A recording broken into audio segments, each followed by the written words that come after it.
All right, testing 1, 2. See what we got.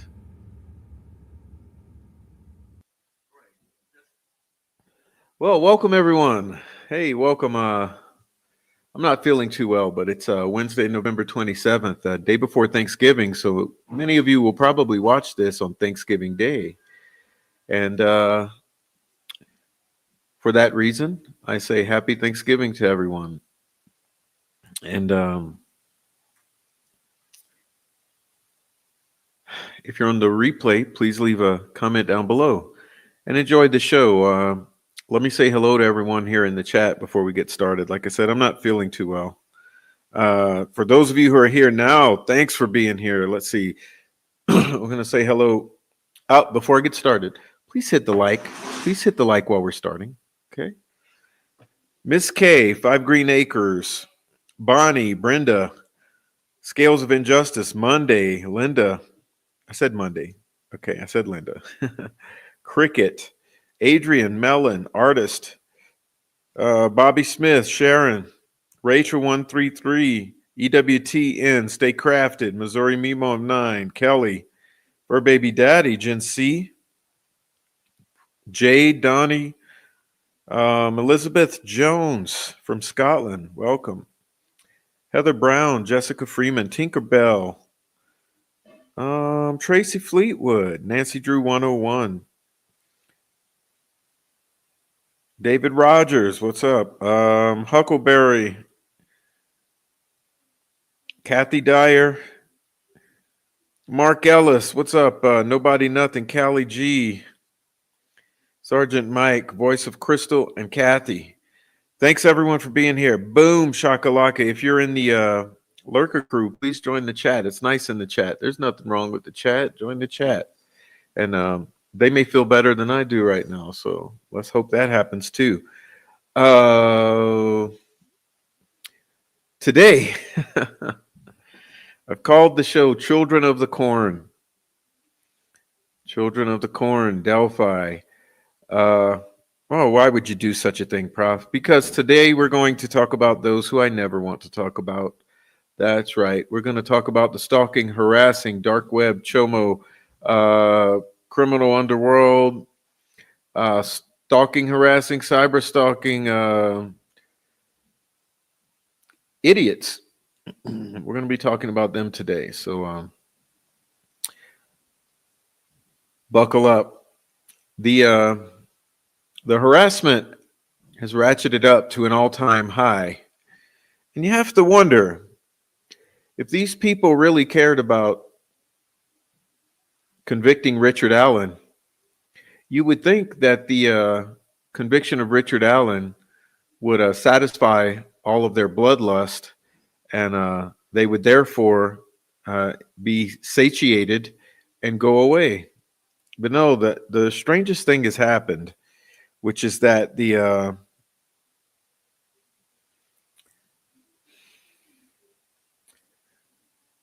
troll farm has activated about to 165% since the verdict. And you got to wonder, what's up with that?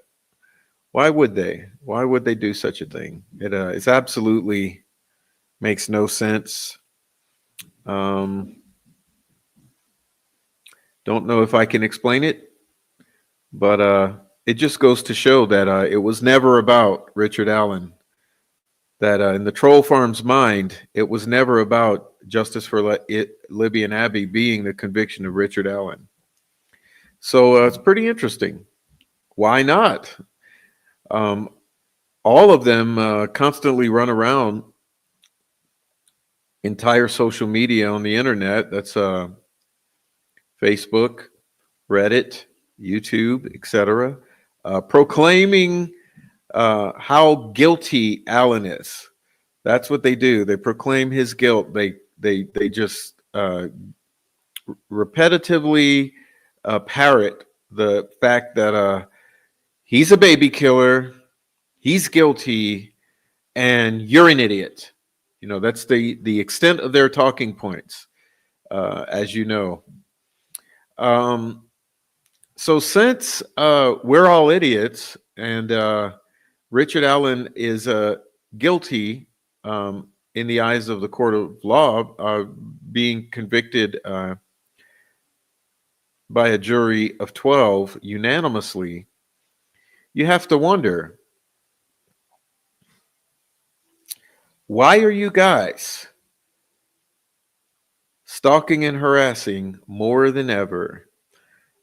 You make me question your motives because obviously it's not about Richard Allen being found guilty. I mean, you would think having been found guilty by a jury of 12, you guys would be pretty ecstatic and kind of take a little vacation, enjoy yourselves. But no, it's not what is actually happening. So causes me to wonder, what is it that you are stalking and harassing for? And I think it's pretty obvious. It's the fact that we talk about meth and dark web pedophiles. The type of Keegan Klein catfishing ass, stalking ass, hiding behind fake account ass uh, predators. And it's funny because they love to project so much. Their primary method of communication is projection.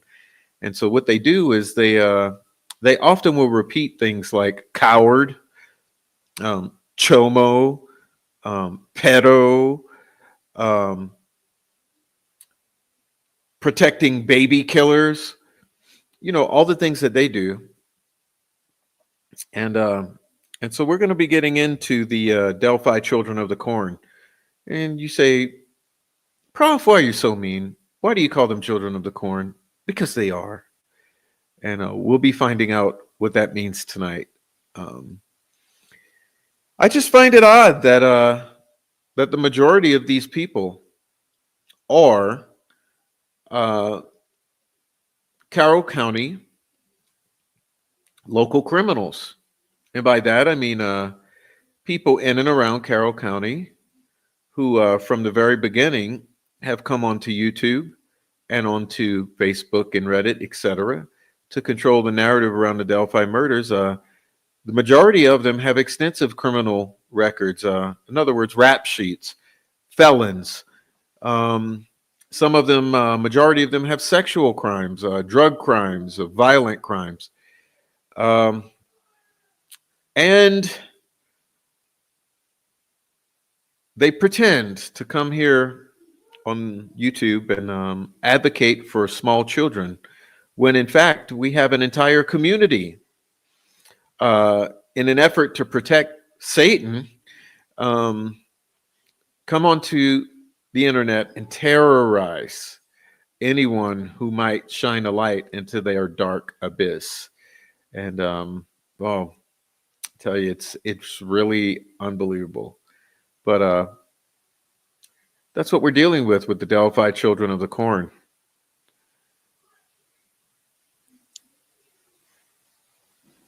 And you got to wonder, because a large majority of them seem to be CIs. Um, wonder if they're working off some debt to the state. Number of them are related to the victims' families. Yes, I said plural, and I meant plural. The victims' families.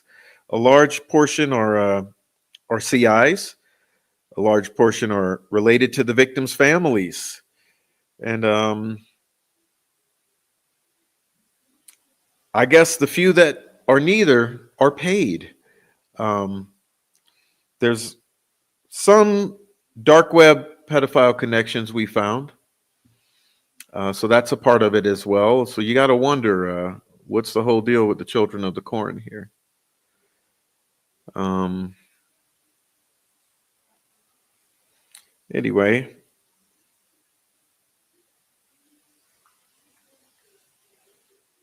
so let me read a little something for you.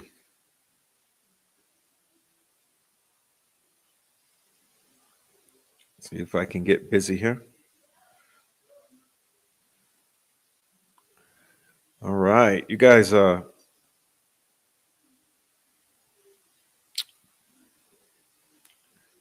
get comfortable. Let me get this in a good position. And I keep bumping that microphone. Don't you see that? I don't know why I keep doing that tonight. Get it out of my way a little. All right, what's up? So, Children of the Corn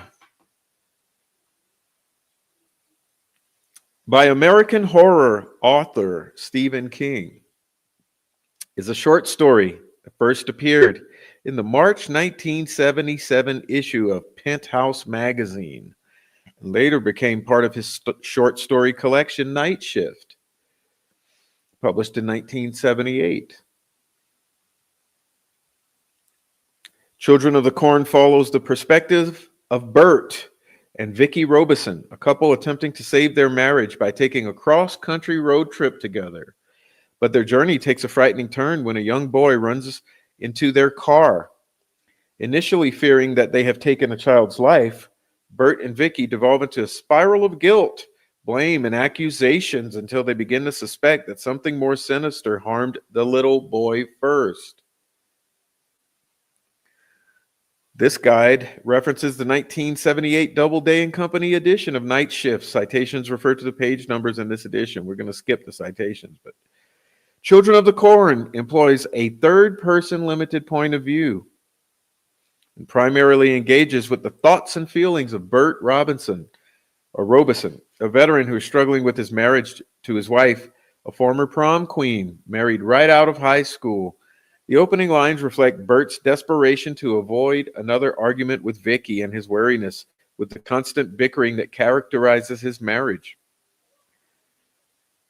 The couple endures several miles full of verbal snipes at each other, but turns up the radio so he won't have to hear Vicky. Vicky wants them to stop for lunch so they can talk. But Bert takes his eyes off the road long enough to look Vicky in the eyes and tells her he wants to turn their car around, give up on trying to fix the marriage, and call a divorce lawyer. That's when they feel a sickening jolt as something hits the car and they slowly begin to accept that Bert has hit more than an animal. As Bert and Vicky leave the car to investigate, they find the car has hit a person. Okay? Bert stays calm and tries to reassure himself that it's just an accident, manslaughter at worst. He takes in the surroundings, noting that on this random road in the middle of nowhere, Delphi, Indiana, there are miles and miles away from civilization. There's no town, no other people around. They're surrounded by corn and mears on every side.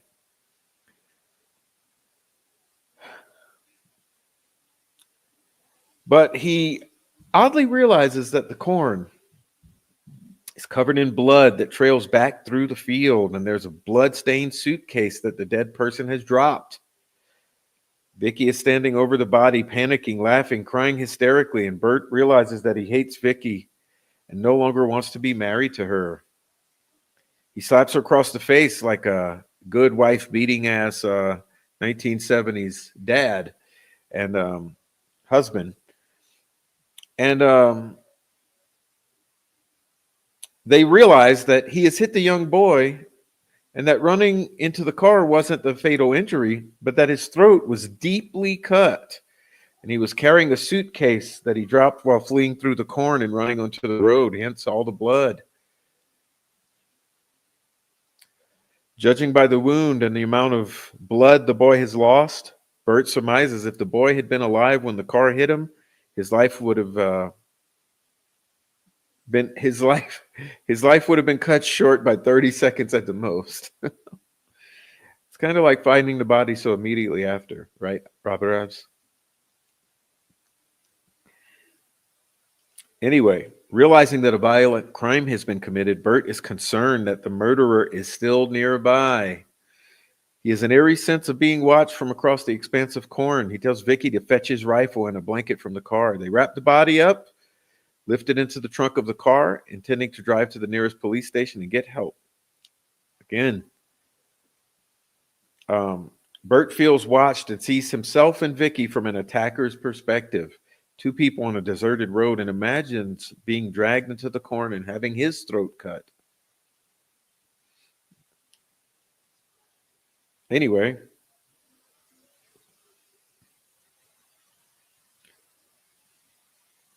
they head towards a small town called Delphi, the nearest place marked on the map, and Bert has an unnerving experience with a Christian sermon on the radio. While a preacher delivers a scathing message, obviously these are German Baptists, denouncing the sins of the covetousness, infidelity, and homosexuality, Bert hears an addendum that goes unnoticed by Vicky.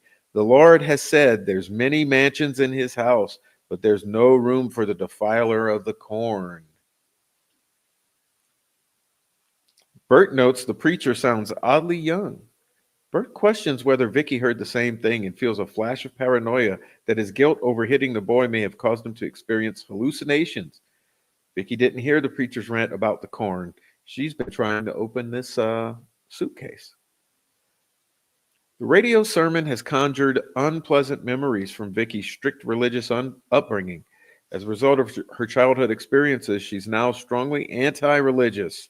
Vicky muses that she considers Christianity to be a toxic and insidious belief system. Reflecting on her memories of the evangelical revival she was forced to attend as a child, Vicky says that many young children were forced to participate as well as attend, with some being forced to sing, preach, and even pretend they could work miracles or heal the sick. Arguing that Christianity is used to control and manipulate children, Vicky calls it a monstrous and cynical trap. They like to get hold of them when their minds are still rubber. They know how to pull all the emotional checks and balances in. Vicky manages to open the suitcase and tells Bert what she finds inside as he drives. She pulls something out of the suitcase and falls silent. He pulls over to take a better look, and they examine the object together. It's a corn doll made in the shape of a figure of a crucifix. Vicky tells him to throw it out, but won't give a reason. Bert insists they should keep everything as evidence and puts it back in the suitcase.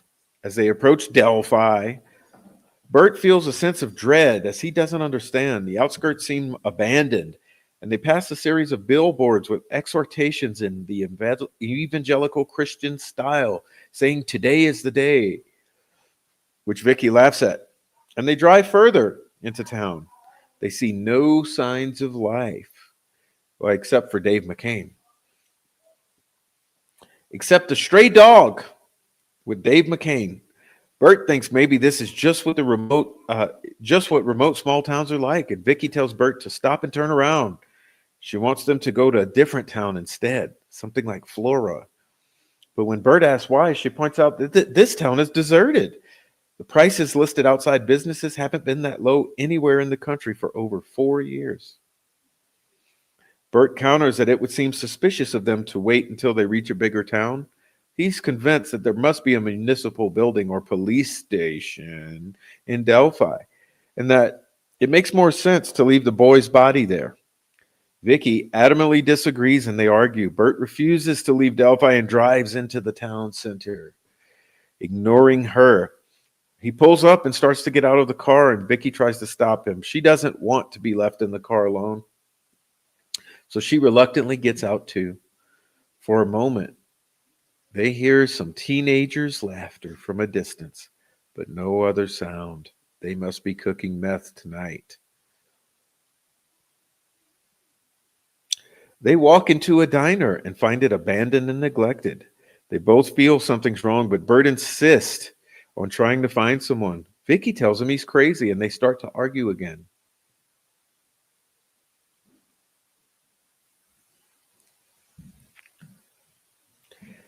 They drive on and find a church that looks well kept. Apparently, this church money launders over $1 million a year for the town of Delphi, allegedly. Vicky refuses to get out and says she'll drive off if he's not back in 5 minutes.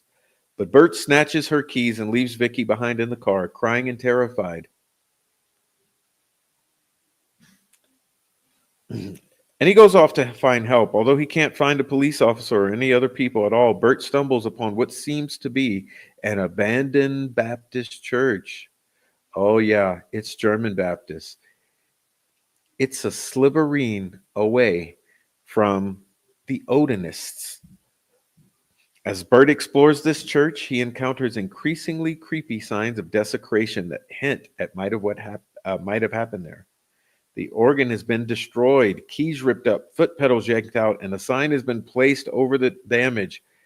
Make no music except with the satanic tongue, thus saith the Lord.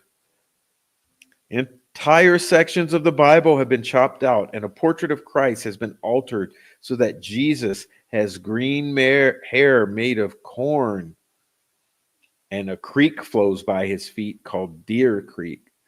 Bert's growing feel of unease escalates when he finds another book full of birth dates, death dates, name changes that indicate that the children of the town have adopted strictly biblical names and mythological names such as Abigail and Liberty.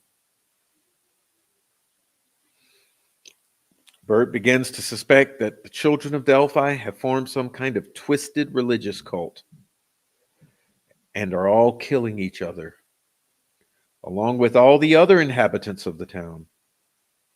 However, although he's tempted to go back to the car and tell Vicky she was right, his pride holds him back. After fighting for so long, Bert doesn't want to be the one who gives in, so he decides to wait a little longer and keep exploring the church. By the time he decides he's ready to tell Vicky what he's discovered, the children have surrounded Vicky and are attempting to break into the car and kill her. Bert attempts to fight them off, but is wounded in the process and loses consciousness.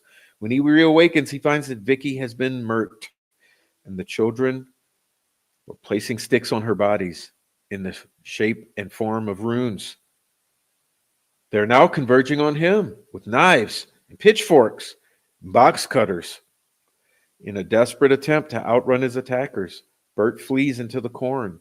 Just as he becomes convinced he's safe, he stumbles into a clearing in the cornfield.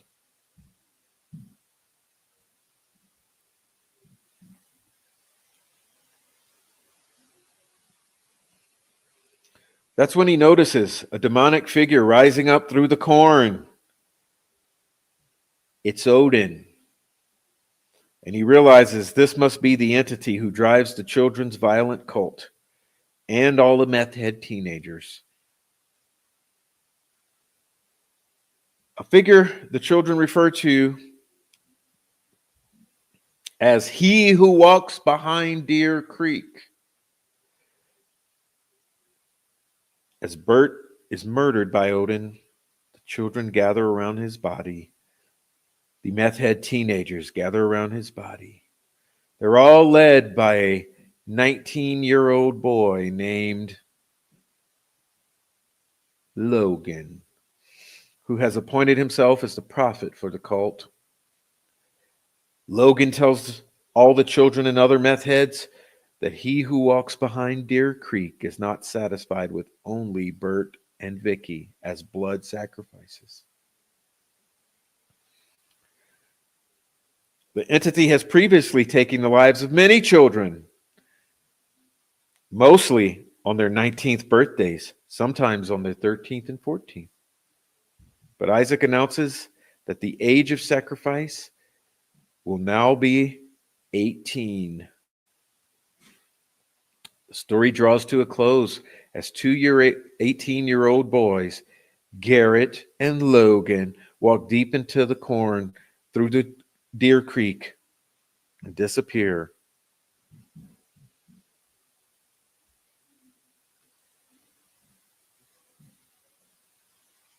At this point,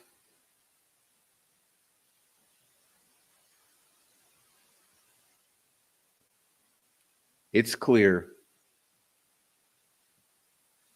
It's clear that this town is not an ordinary town. No, this is a town infested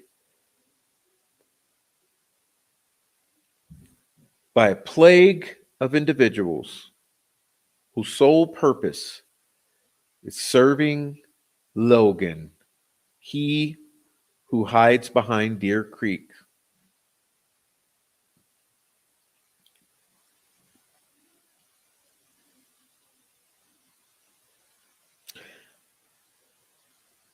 The residents of this town really have no concern over how many children it takes to appease this monster. They will feed it and feed it and feed it. Because as long as they feed this monster, they have a town. The monster doesn't eat them.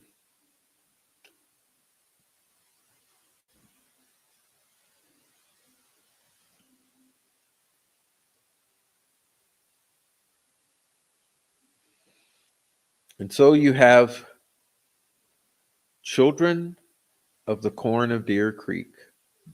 aka Delphi.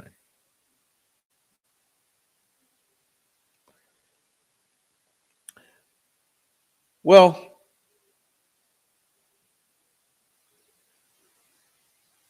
obviously, Gen C was crying because she doesn't deserve to be here. So, Jen, scram.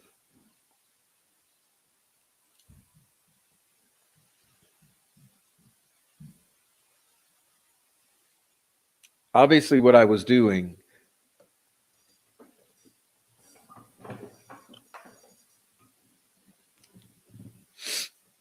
is fictional, Gen C. Lighten up a bit. It's Thanksgiving. Find something to be thankful for.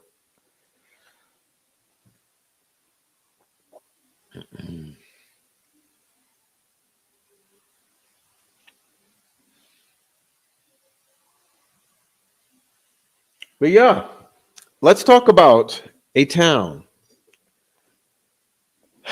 A town who will stop at nothing to protect those who are cannibalizing its own children.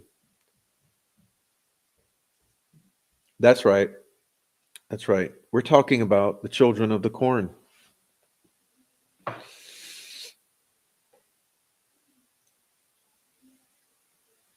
Why is it that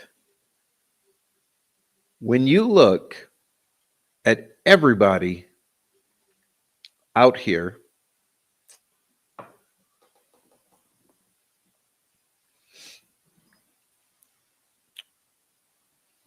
who's from the area,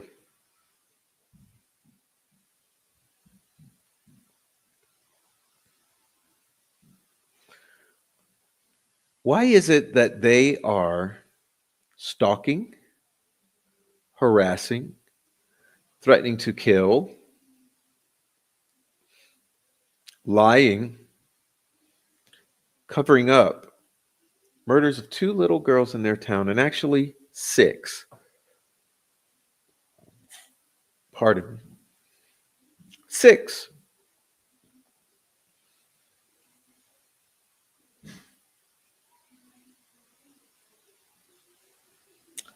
Why is it that these people are so nasty,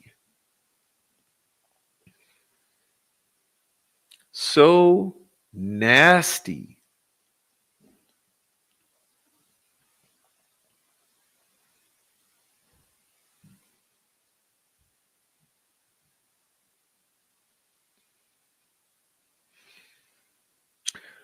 For instance, Greeno's threatened to kill me again today. Yes, again today.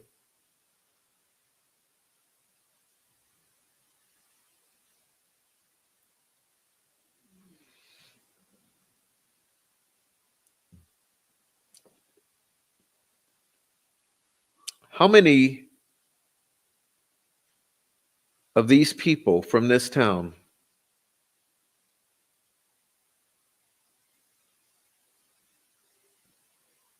terrorize not only their own town, the entire world?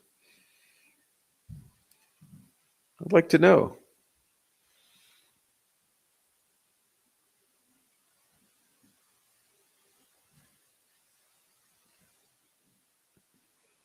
What are they hiding? What are they hiding? What are they hiding that there's zero fucks given?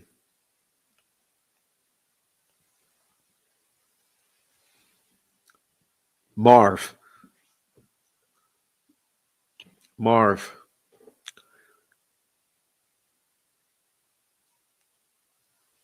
Marv doesn't want anyone to see her drunk, okay, vomiting all over the sidewalk at the courthouse in memory of Abby and Libby. Yeah. Uh, Frankmeister doesn't want you to know about his past. No. Ruckus Rocks. No, he doesn't want you to know about his past. No. Um, Shit. Randy Gravitt. He doesn't want you to know about him. Jamie Hicks. No, she doesn't want you to know about her.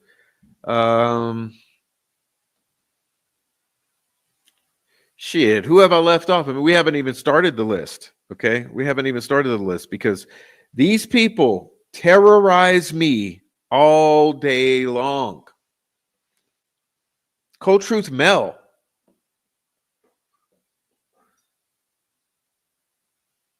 Truth and Justice. Delulu Bitches. Laura. Precascent. Mark Robert Cohen. Tommy Frost. Dan. Jinx. Fig Sauce. Bossy.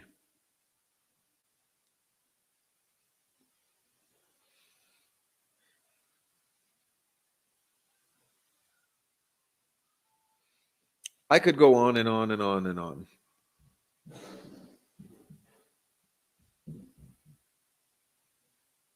Yeah, there's 35, 40 of them. 35, 40 of them. Gray pubes.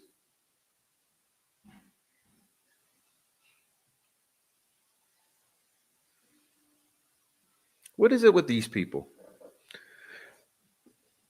Why is it threaten to kill you, dox you, harass the fuck out of you, go after your kids, go after your mother, go after your father, go after your family, smear, harass, slander, lie.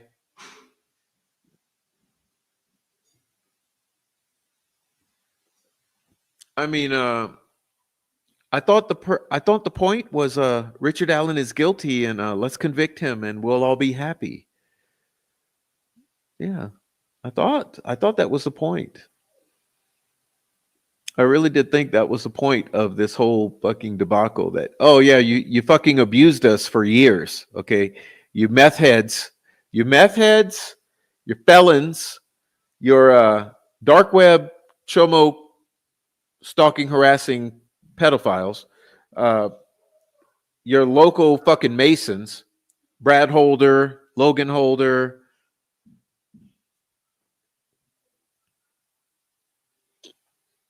You fucked with us for years. And you would think you got what you fucking wanted, which is you fixed a jury and you got a conviction on Richard Allen. So why?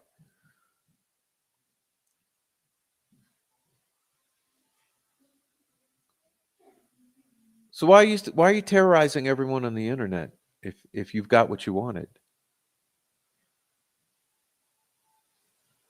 Something's not making sense here. And you see, what's not making sense is the objective never was about Richard Allen. Truly. And if you thought that, you were wrong. You were fooled. The objective never was convicting Richard Allen. The objective is stop the truth from being told about the Delphi murders on the internet.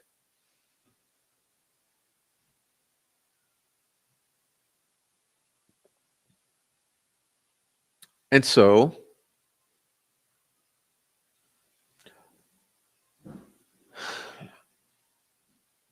they think that now the trial is over,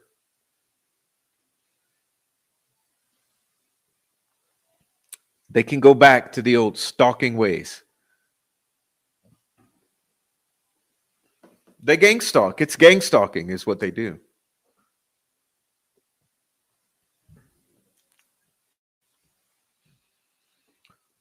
But little do they realize that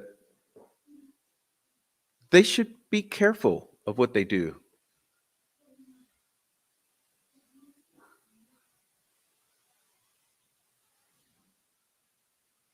They should be careful because I don't know why they think that this isn't going to the feds. Okay. I don't know why you motherfuckers think that you're gonna stop.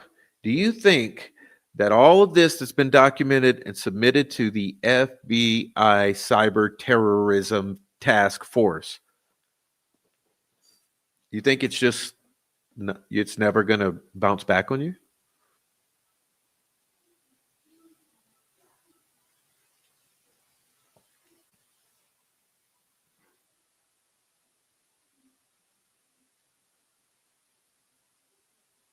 So it truly is Children of the Corn, and I know I made it as a joke. Okay, I made it as a joke, but it's really not a fucking joke. It's not.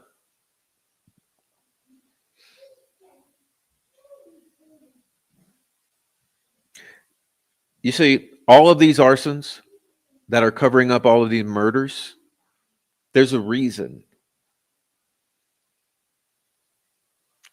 All of this gang stalking on the internet over these murders, there's a reason.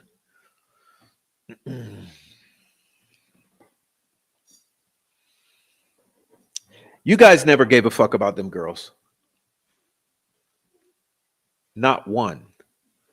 Not even a little. You didn't give a fuck about those girls. And I don't know what the fucking problem is where they always think that because I have not posted screenshots, blah blah blah blah blah, that they don't exist.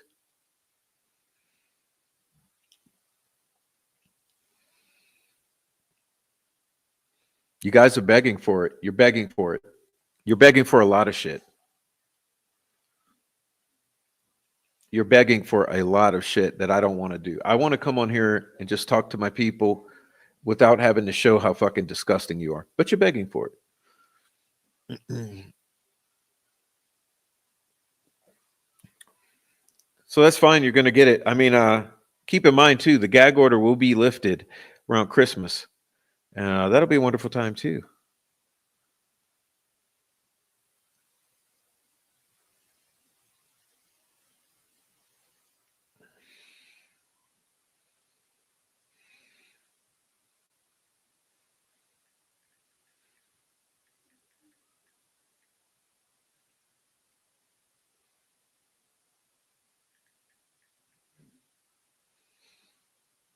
All right.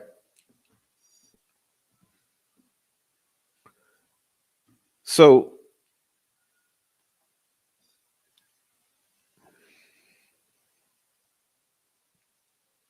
just give me a minute, please.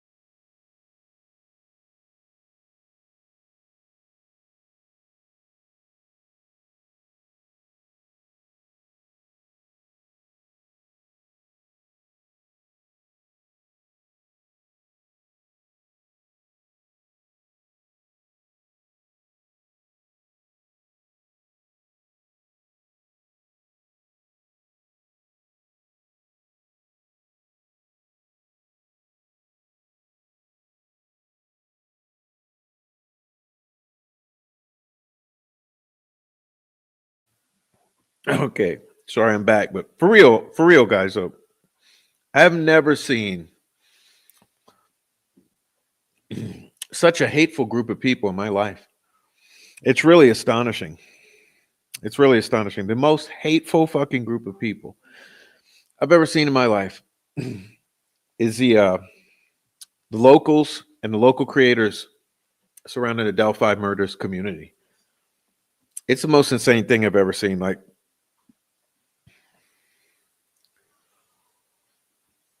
it's understandable. You know, you got the lack of education, you got the prevalence of the criminal activity, the meth use, um, all the gang banging and killing, and the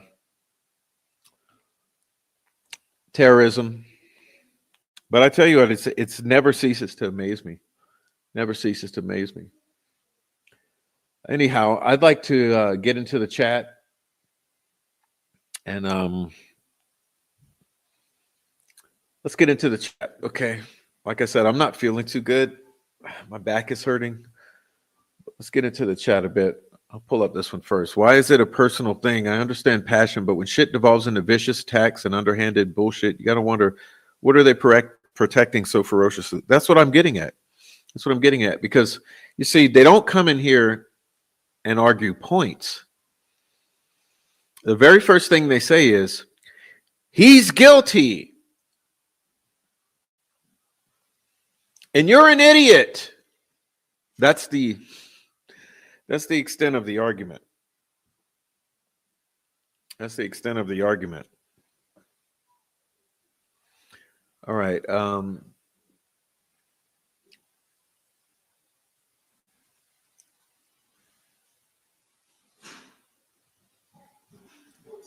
My back is killing me.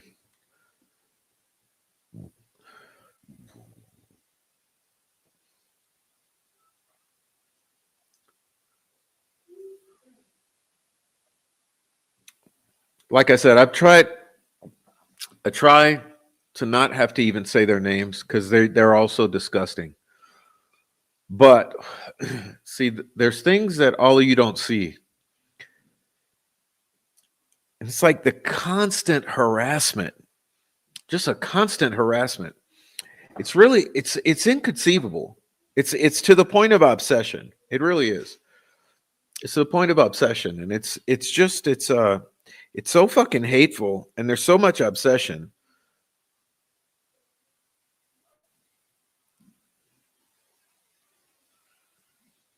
Yeah, it's like a basically, I guess it's like a meth fueled frenzy. They get on these meth fueled frenzies of harassment, stalking. All right.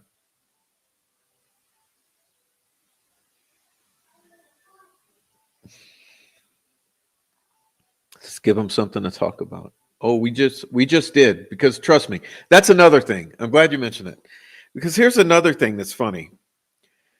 Because what they'll do is they'll lash out and lash out and lash out, and if you respond one time, then they go to crying like the biggest baby in the world. It's like, oh, prophets abusing me, prophetess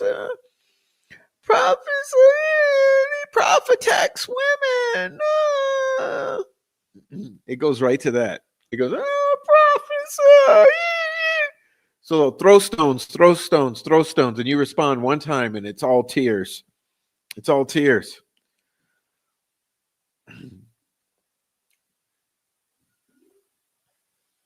It's like, yeah, but you can make 24 harassing fucking posts about me or my family.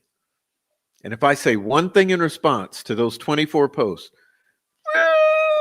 tears. Oh.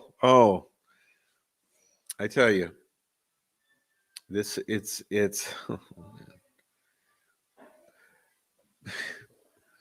so, like I said, because tonight, because I mentioned 5 or 10 names, they'll all be crying. Oh, Deb Slaughter.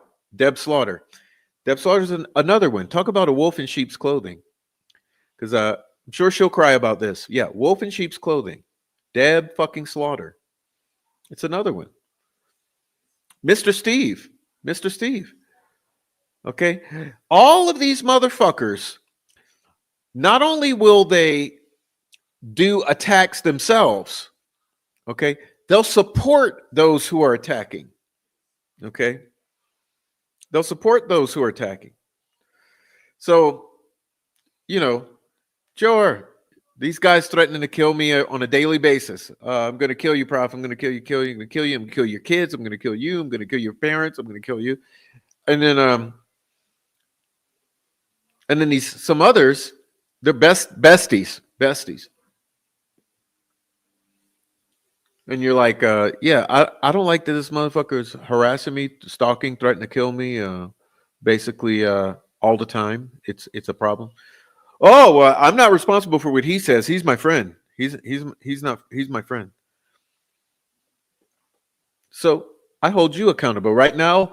The approach I'm taking right now is I'm holding all of them accountable for each of their actions independently. So yep, because one's fucking with me, you're all gonna get it. You're all gonna get it. Deb Slaughter, you're gonna get it. You're gonna get it. Frank Meister, Marv, Ruckus, Steve, uh, Purdue, Kimberly Withers. Okay. I mean, it's basically everybody from Indiana for the fucking most part. For the most part, it's damn near 90% of the people from Indiana uh, are fucking terrorists. They're terrorizing these streets, and it's mind boggling. It is absolutely mind boggling. It's absolutely fucking mind boggling to have these terrorists running around this. Okay.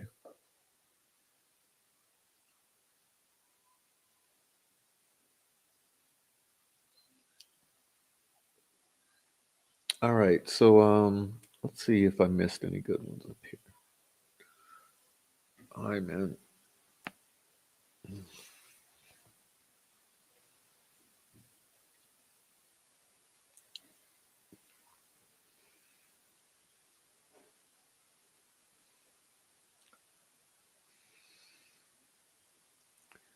Okay.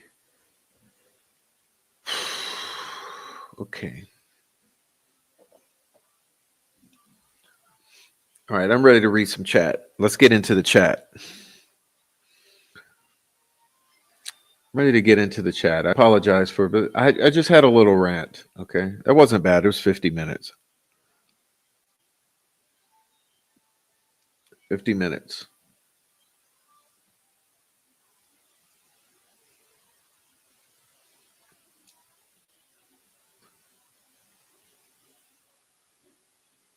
Okay. I got to get comfortable. My back just won't stop. Hold on.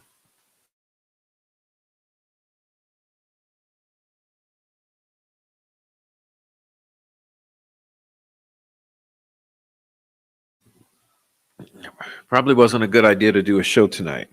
It really wasn't. All right.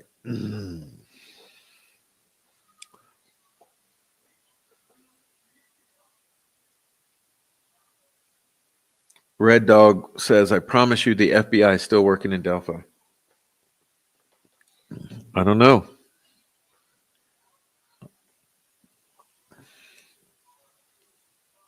What's up, Rafi? Good question. Did LE clear anyone now? Is the gag order lifted? If they got the right guy, why not? 2:12 in the morning in Germany. Okay. Oh, did I already read this one? Yeah, I did.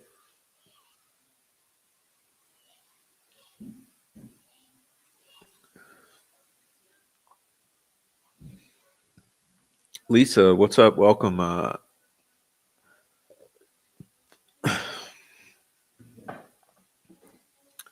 Manchester, England, welcome.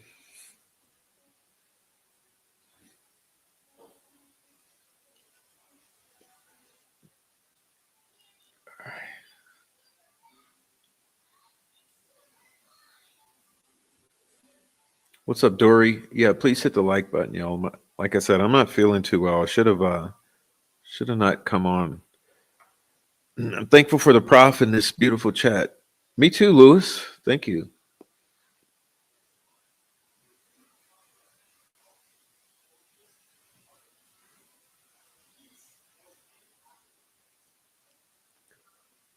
All right.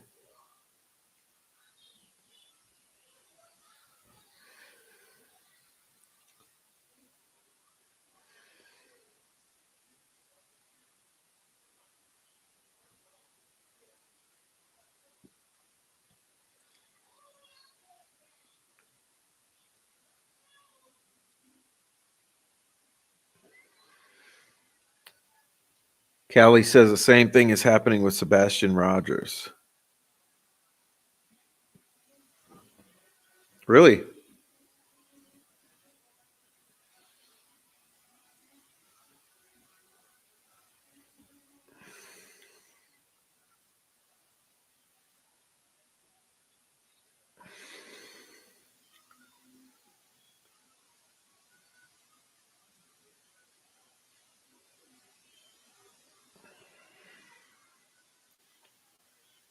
Thank you, Heather.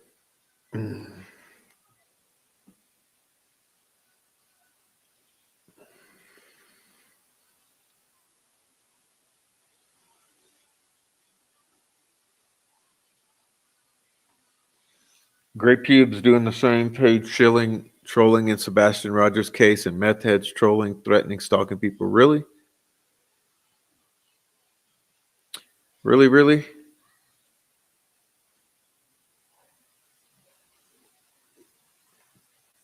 Before I was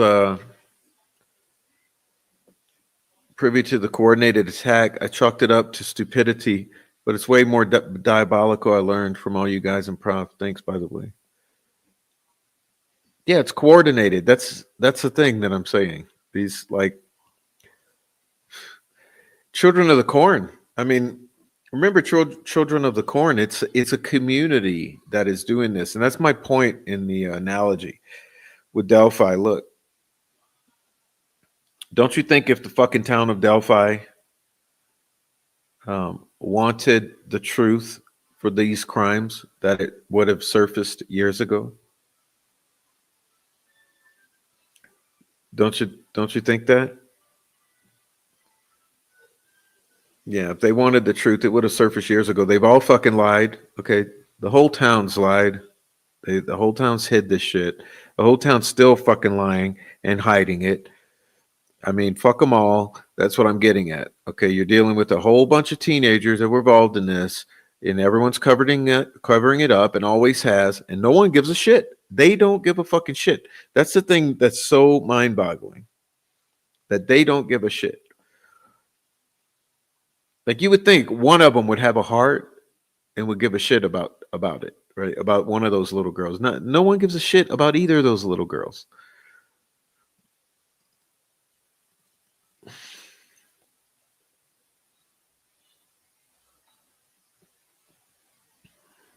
All right. Um,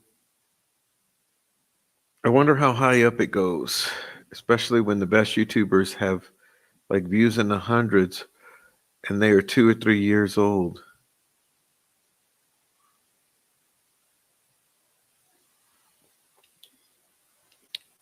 Thank you, Valencia and Kelly Mac.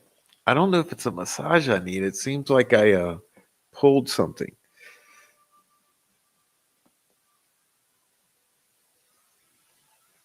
All right. All right.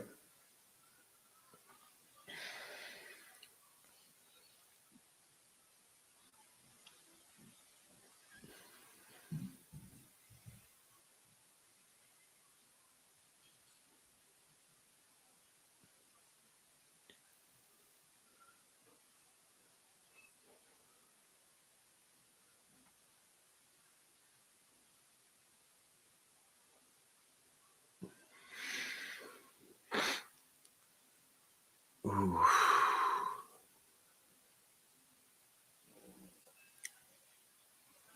I know it's terrible. I know it's terrible. I'm not feeling good. I'm not doing a good job. I know it. Okay.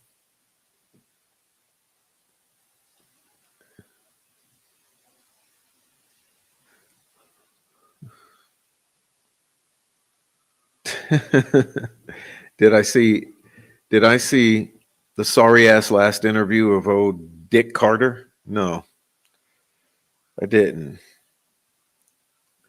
I mean, that guy's just turned out to be a huge disappointment. Huge disappointment. Thank you, Susan. Susan.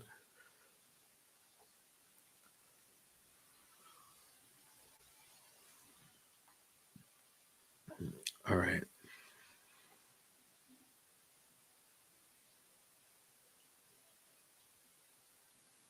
When Richard gets a new trial and he's found not guilty, they will stop doing this stuff.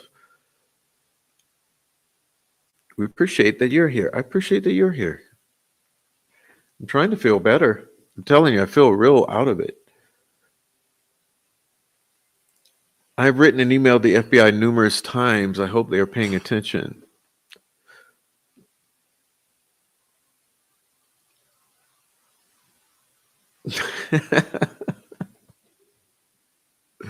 There you go. There you go.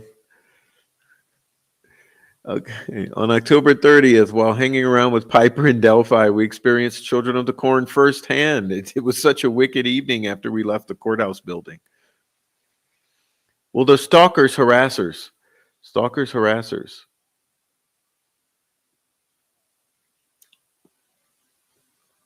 Right.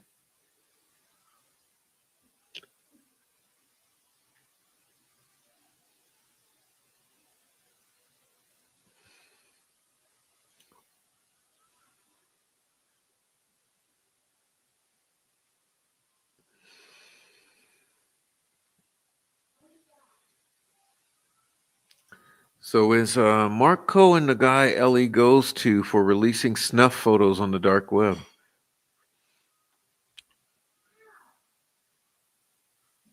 Thank you, Harley Ryder, and thank you, Heather Brown.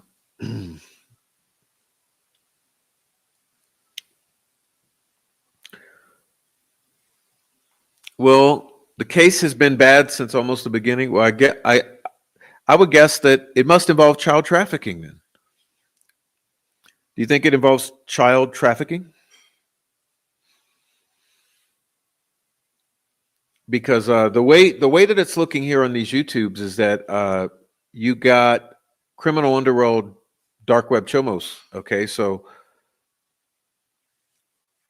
something about Delphi has involved a greater criminal network.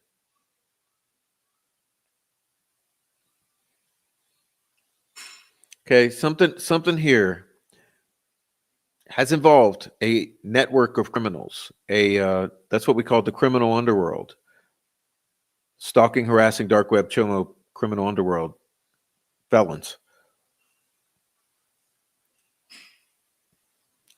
Okay, so I would assume the same with Sebastian. If Sebastian Rogers involved like some sort of child trafficking or something like that, then I could see there being a whole like troll farm trying to protect that aspect of it. Because I believe that's what's going on here in Delphi. Okay, you got a whole troll farm because they're protecting like the bigger sacrifice of these children.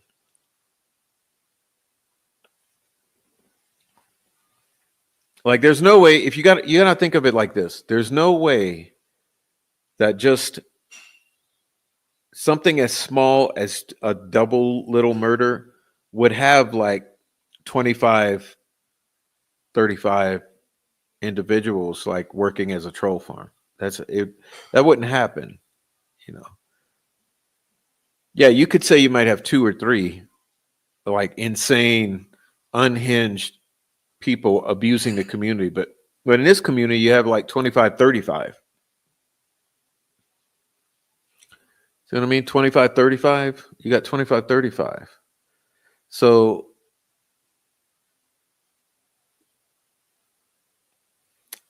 25, 35 people working together, there's a reason. There's a reason they're doing that. And if they're doing that in the Sebastian Rogers, then there has to be a reason as well. If there's a troll farm surrounding Sebastian Rogers, there's a reason there's a troll farm. Okay.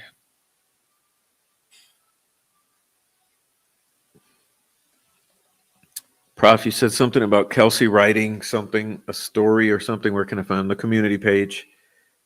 It's on the community page. Um, it's a story of rape and stuff like that. I made this up in my mind, is what she says at the end. And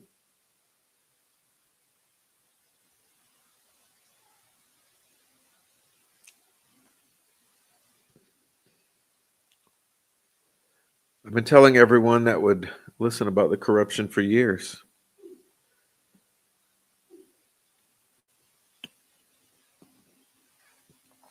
All right. Now, let's see what we got. Let's read these things. See if I can read these things. Because, man, I can't get comfortable no matter which way I sit. Okay. Happy Thanksgiving, Carol. Happy Thanksgiving. Okay. Valencia's mom. Super sticker 999. Thank you, Valencia's mom. Where's Valencia? Okay. What's up?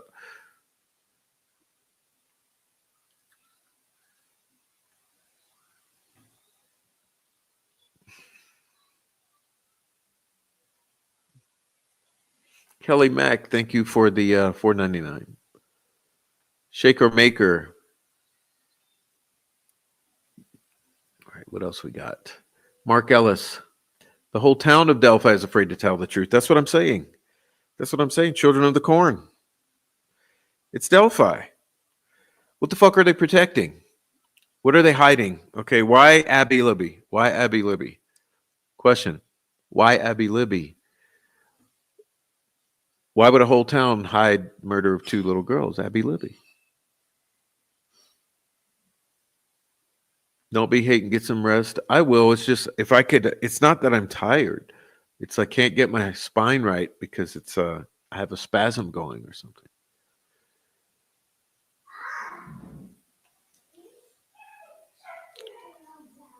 How much an effect do the Vinlanders have over those kids?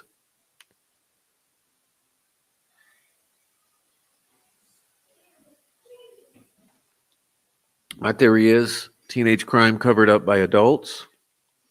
Remember the story Libby wanted to be an investigator? That sounds like BS. The girls were loose ends, probably didn't like what was going on in Delphi. I don't know.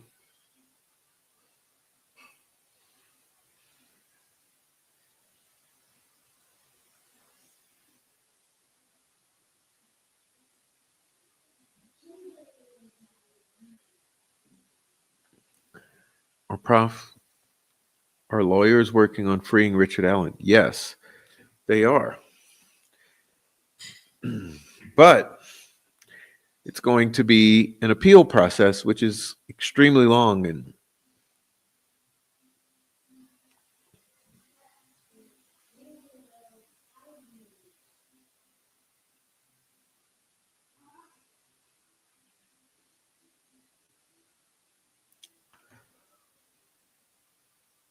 Carter's one of their tentacles. I don't know.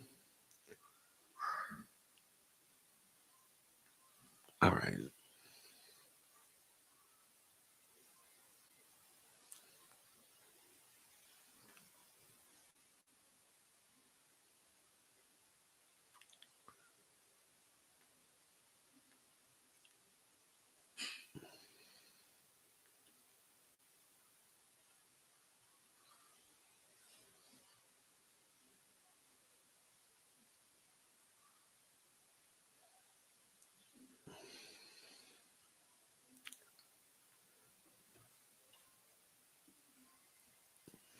Generational pedophiles and abusers. Hey, I'm in Indiana. What's up, Sally? What's up, Sally?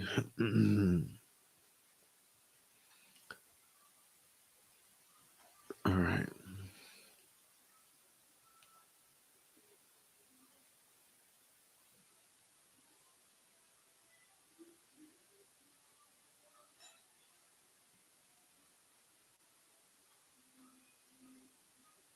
Same with Summer Wells. I've heard that before. Now that one I've actually heard before. Yeah, they say Summer Wells is bad with that. Sounds like trafficking to me with Summer Wells. But you know something familiar with all these cases, and I believe it's the same with I believe it's the same with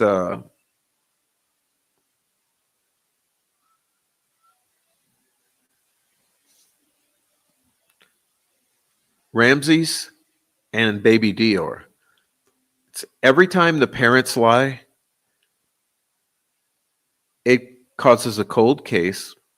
Case goes unsolved for years, and people get insane because People never expect the family to lie about the murder of their child or children. You know, when the parents are lying about the death of a child, people never get it. It never computes. It never makes sense.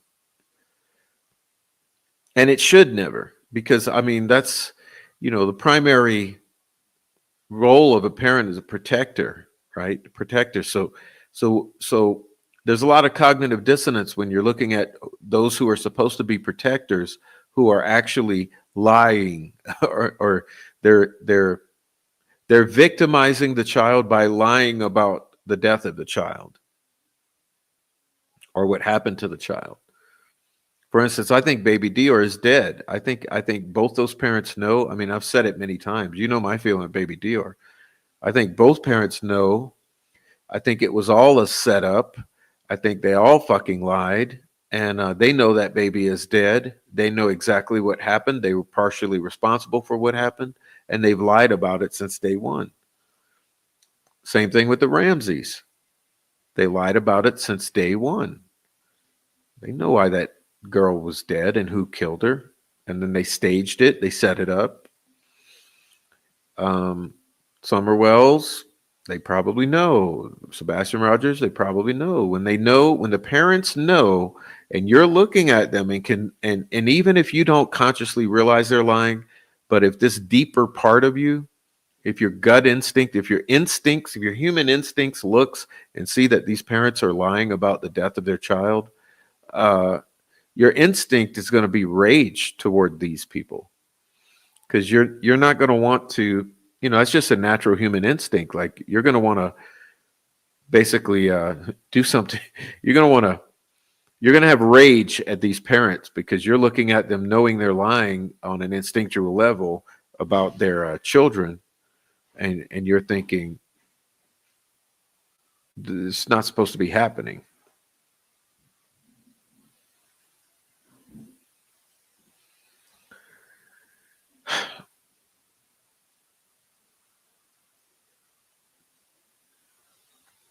Okay.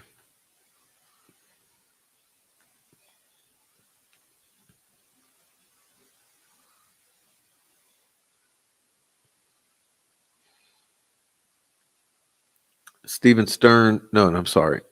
Sebastian Rogers has the dog, the bounty hunter, and Nick and a team of attorneys going after the troll farm stalkers filed RICO suit against him.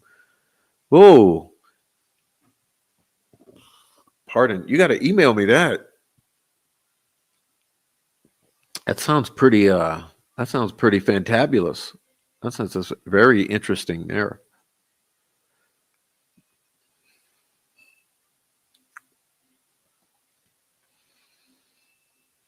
Okay, you say I think Sebastian's stepfather knows what happened, and the mother covering, or vice versa. Bad vibes off those two. Would like to be wrong, if not false accused, but that's my impression. If they can convict an innocent man without evidence, why aren't they using the same reasoning to convict the true perpetrators?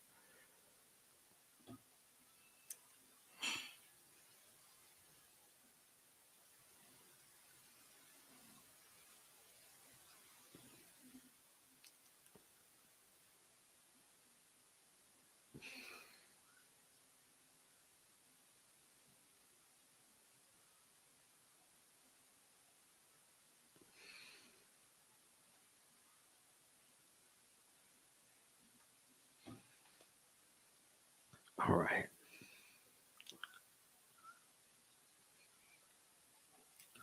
Figure out who and why someone factory reset Libby's phone and there's a Chomo connection. Yeah, and you know what else is the whole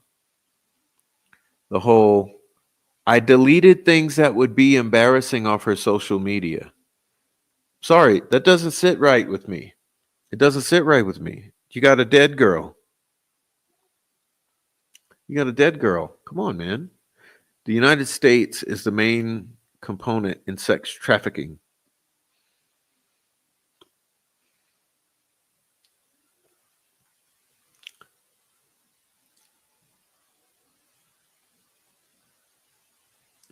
Can I take a poll?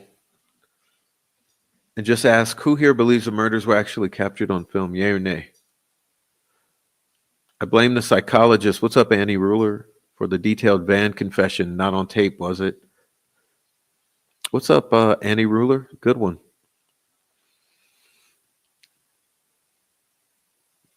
Yeah, it's just like with every aspect of this, like no one's going to take accountability. Look, Robert Fortson.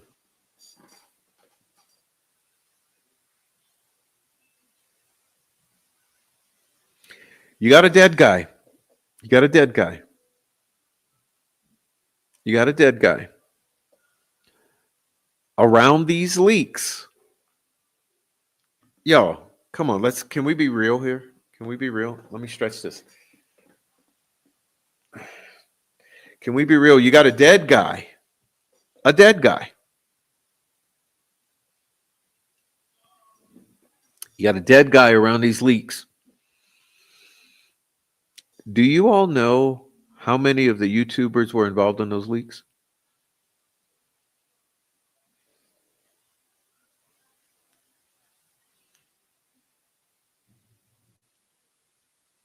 How many YouTubers were involved in those leaks? And they all lied. They all lied. No one would step forward and take accountability for those leaks. You know who stepped forward? Rick Snay. Out of everyone, out of the entire fucking douchebag crew who got those leaks, Laura, Deb Slaughter, Ruckus, Mark Cohen, Tommy Frost, out of the whole fucking crew who got those fucking leaks, who were involved in them, where there's a dead guy, a father with a kid. You know, the only one that took credit or acknowledged his part? Rick Snay.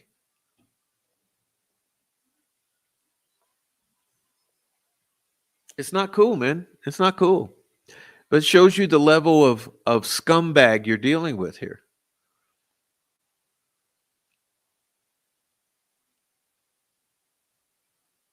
Shows you the level of scumbaggery here with these people. That out of 50 people,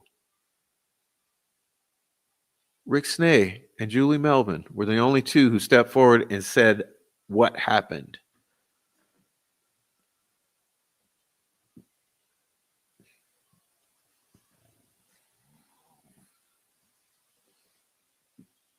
Oh, you don't want me to talk about Robert Fortson? You don't want me to bring up that shit?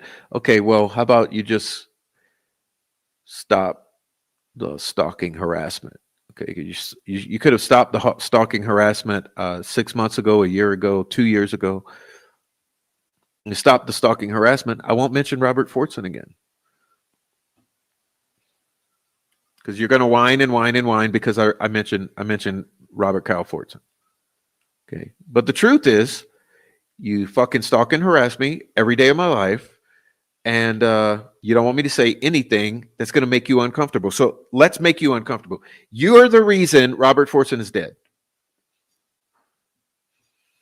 Okay, you are all the reason he's dead. You're the reason his daughter does not have a father right now.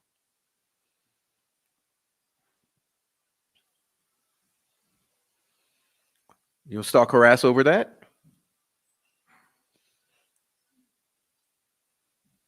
Okay, stalk harass some more. Stalk harass some more. We'll talk about some other shit that you don't want to hear. What about the fake obituary and Deb Slaughter? Come on, Deb. Because I think it's pretty fucking interesting, Deb. You got high up relatives. Your husband, your family. You got people high up in Indiana. And you were involved in this fake obituary and in the leaks?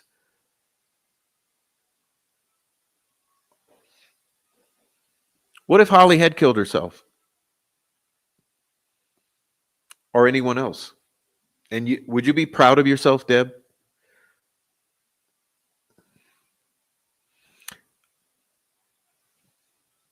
Would you? Because it seems like you're pretty fucking proud of yourself. You're making these like snarky ass little videos about Richard Allen, but you've never come out and told the truth about the fake obituary. with Holly, and she could have killed herself over that. It would have been nice if you had told the truth about that, since you want to be a little snarky little bitch, Deb. Mark Cohen, he fucking came out lying about the death of his supposed buddy, Kyle Fortson. You came out like spinning lies after he fucking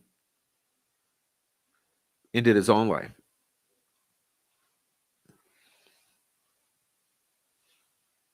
Oh, but you guys got time to hide behind fake accounts and stalk and harass all us out here who just want the truth about this shit. There's blood on your hands. You got blood on your hands.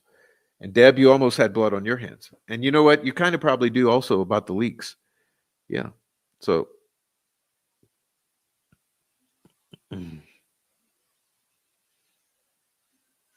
mean, we've asked the troll farm for months and months and years, stop your shit. Stop the cyber stalking of us out here who just want to live normal lives. But you can't do it.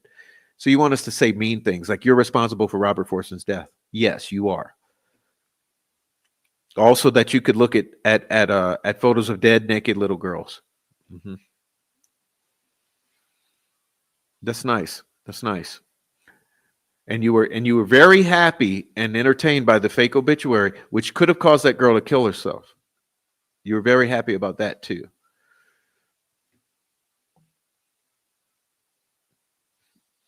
Interesting. You guys get very happy about bad shit all the time. It's very entertaining.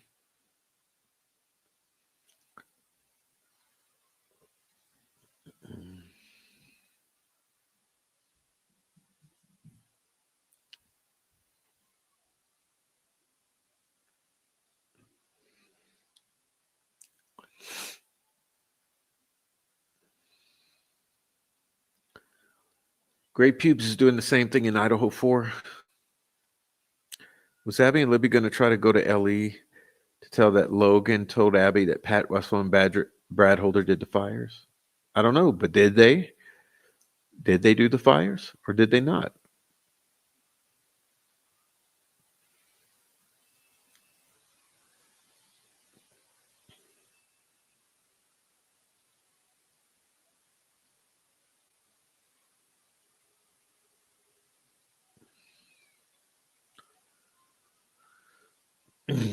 Okay.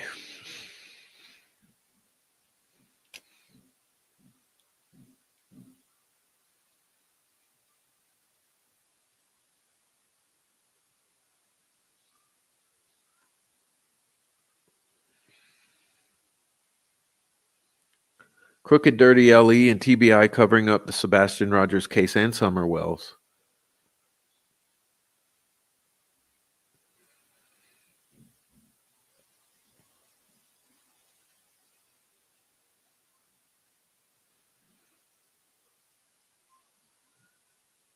Okay. Let's see.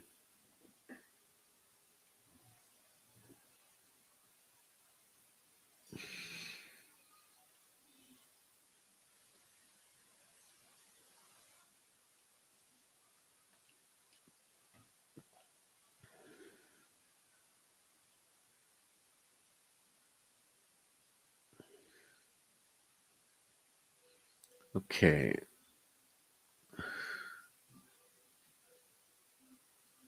The one thing is that the girls were still missing when Kelsey and Bree were deleting things, but still there was a reason why they were doing that, and the reason is not good.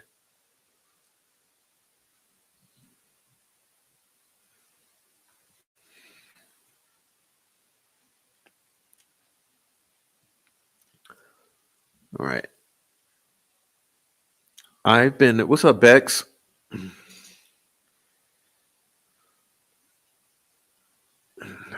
I've been into true crime since JonBenet Ramsey. Nothing made sense just like in this case. Yeah, because the parents lied.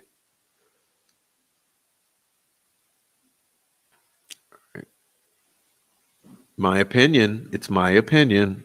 We're all allowed our opinions.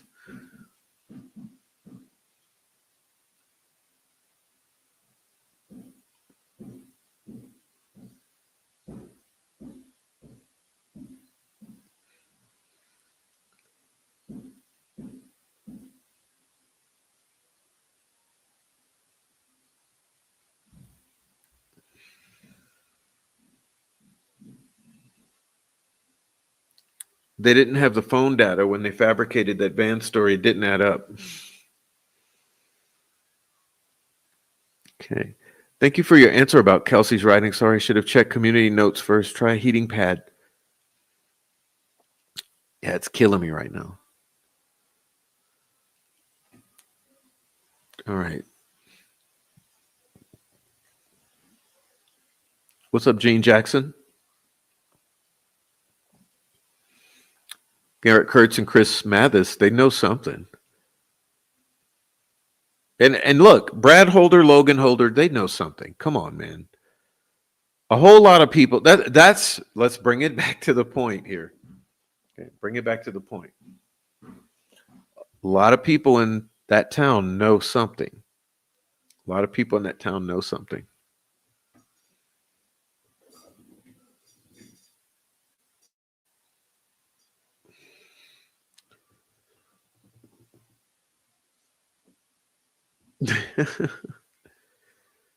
Okay.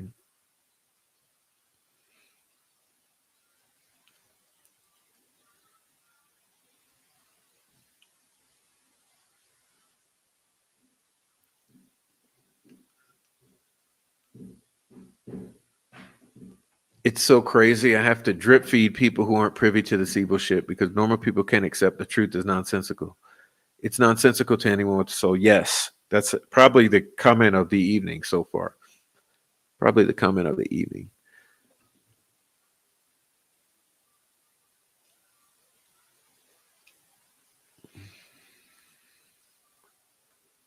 Train Guy episode freaked me. Then I watched another video with Weber, Brad, and Elvis that showed a bald guy who was scary looking. I bet that was the guy he said he saw. I don't know.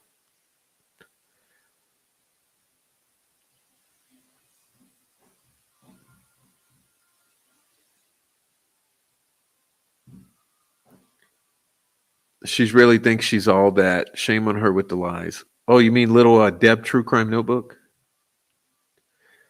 Definitely think the mayor was involved. Youngest mayor then goes to prosecution office, now judge, looking very guilty at press briefing. Yes.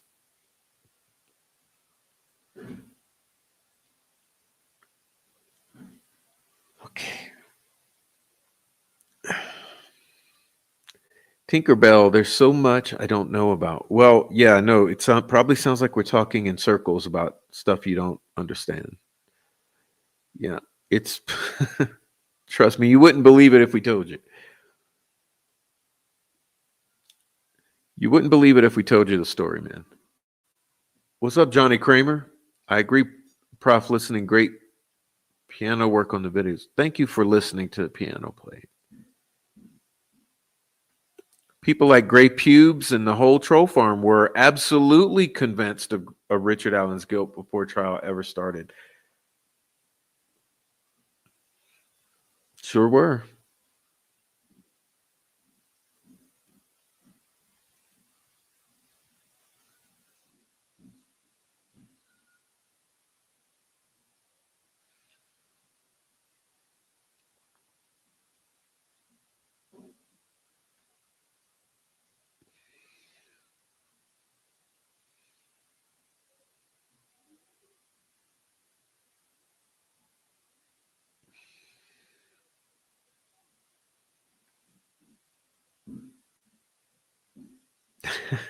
Indy Cindy says, okay, when you have this many low lives, fuck-witted douche clowns in your boys club, then maybe it's time to shut that shit down. Yeah. Yeah. Okay.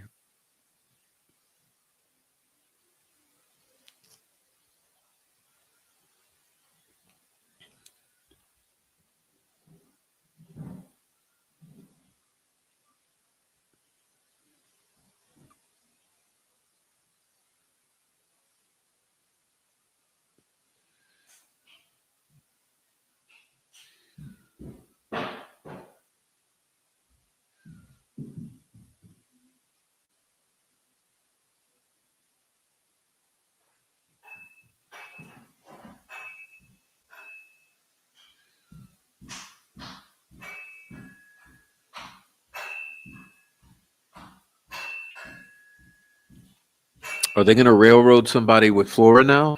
Is that why they're starting to push that hard? Because they sure don't want the truth coming out. Don't even make me get started. Don't make me get started on Flora, please. I already got enough hate mail coming in. Mhm.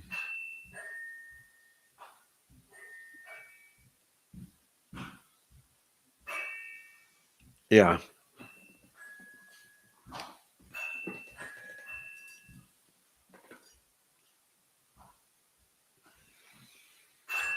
it's my little boy playing his little pretend piano.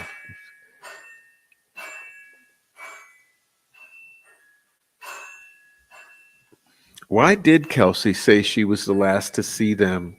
I thought there were a lot of people at the trails. What about Betsy Blair? Good comment there. Just give me a moment, please.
All right, thanks, guys. It's a little hard for me tonight. It's a little hard. All right. Whoop.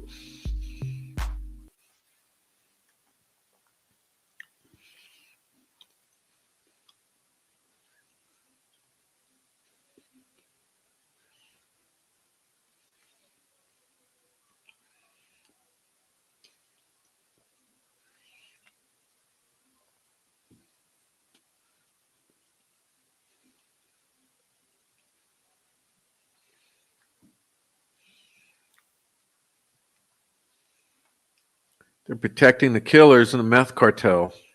Millions. It's too lucrative.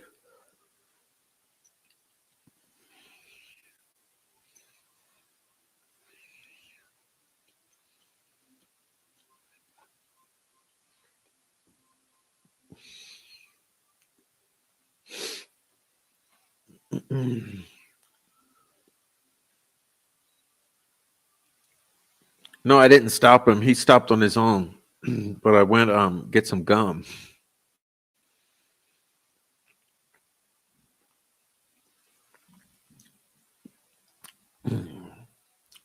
Thought the gum would distract me.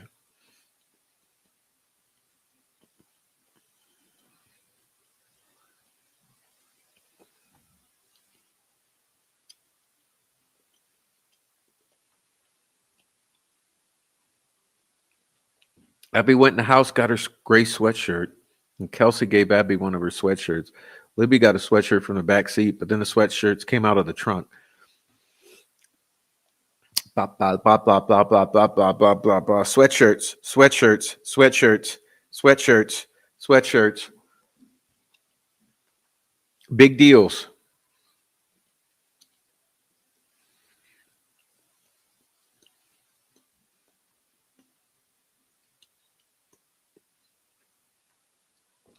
Why didn't Chase's dad go help on the fake search? Oh, your sister's missing and you're going to search for her? Okay, I'll finish up this movie. Thanks for the BJ.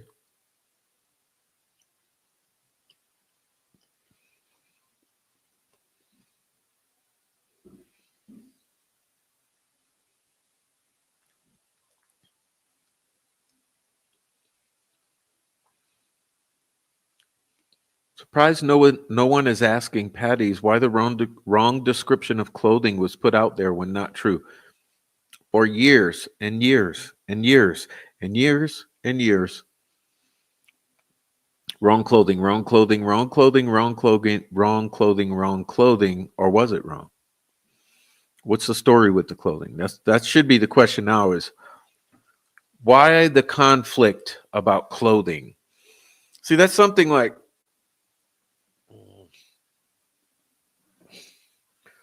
you want to talk about gray pubes.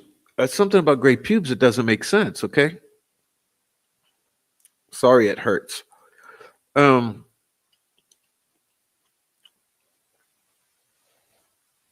if he's such a stickler for detail, like he pretends to be, he'd have you believe that I think he likes remember how I say they like to project, so he always says embarrassment. He always likes to call me an embarrassment. Okay, okay. Oh, pubes. If you're not an embarrassment, and if you are a stickler for detail, explain this one, Great Pubes. Why is it when the story changed about the clothing on Libby, why was it just like, oh yeah, guess I was wrong about that. Guess I was wrong. Guess yeah, it's no big deal. No big deal. Guess I was wrong. No big deal.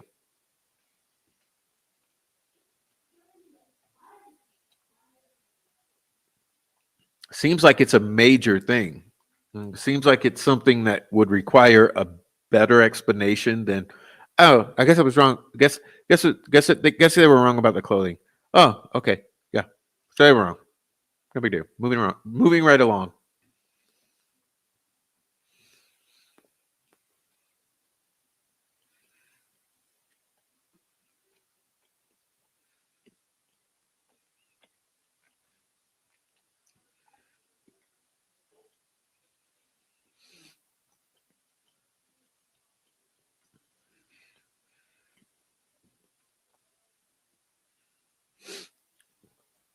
All right, what's up, Jesse Lynn?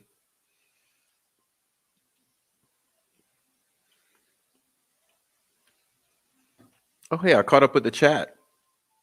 Caught up with the chat. Guess we're done then.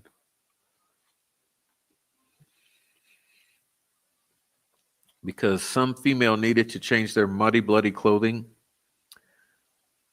out with one of the girls.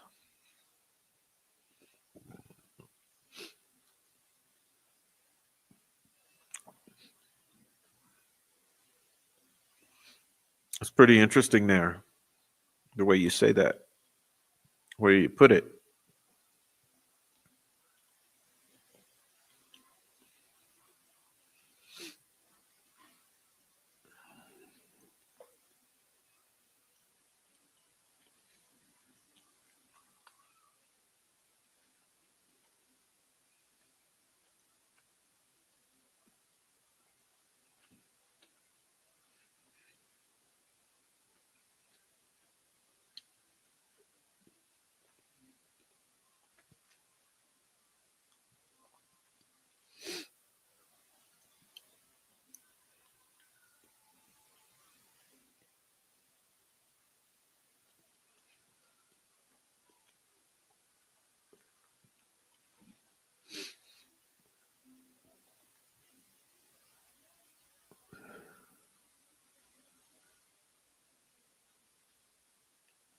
Sweatshirts, sweaters, painting rooms, painting desks. It's weird that little details change here and there, almost like someone is tailoring their facts as evidence is discovered. Hmm. You think?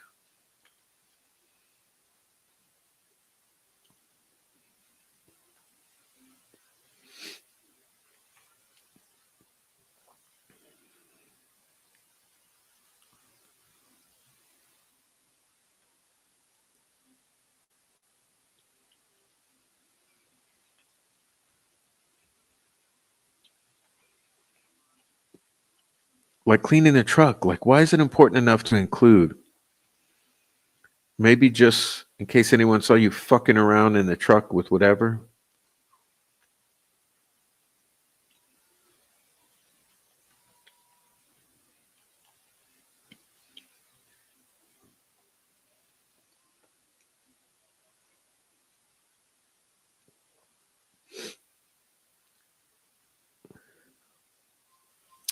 It's always been a good point, Kim. It's always been a good.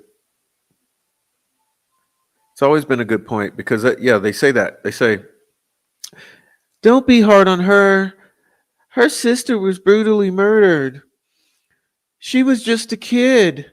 It was a lot of pressure.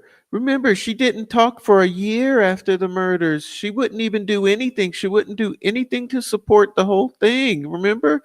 She was a total fucking weirdo, um but yeah, well, why put her out there like that then? So you're trying to tell me she went from wouldn't even discuss it, wouldn't even go to any events, wouldn't do a thing, almost like she was guilty. She went from one extreme to the other, where she becomes the kid spokesperson for the family.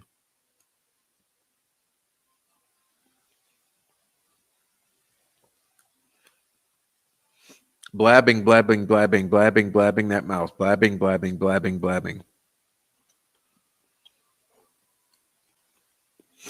And look, she's not as innocent as she tries to seem. Um, have you guys seen that clip with Gray Hughes where she's talking about like she doesn't want to name the YouTuber she doesn't like, but you know who they are. I'm not going to say anything.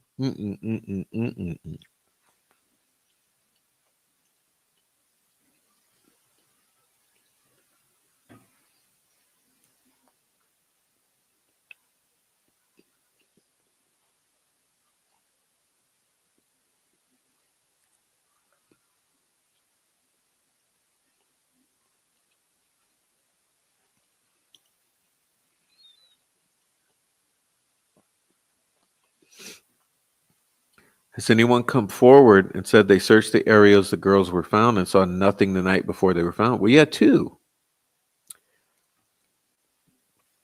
Eric Williams claims that he would have seen the girls. He didn't see them. That means they weren't there because he's a country boy and he would know.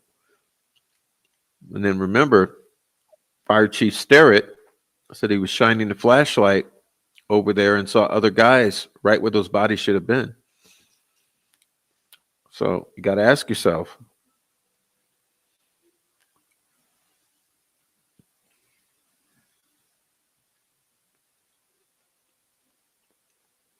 Okay, Cheryl. Cheryl, since you're coming in to shill, you're out of here too. Where is she? Where's Cheryl?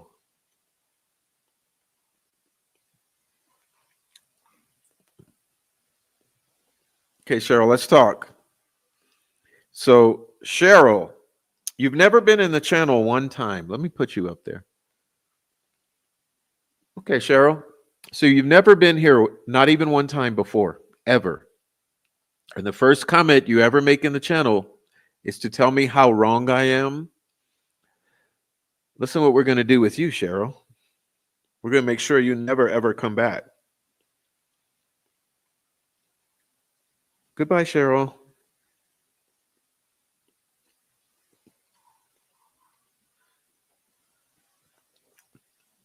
Cheryl, the mama lied. You get it? Mama lied. You're wrong. Mama lied.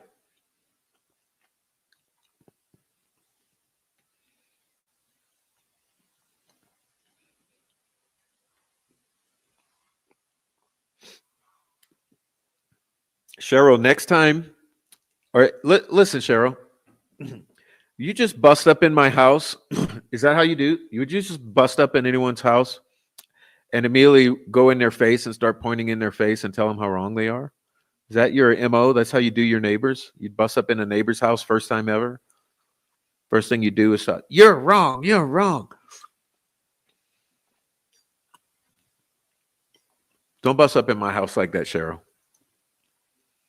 What I find ironic is one of the witnesses described muddy, bloody clothing like a slaughtered pig when there was a pig roast.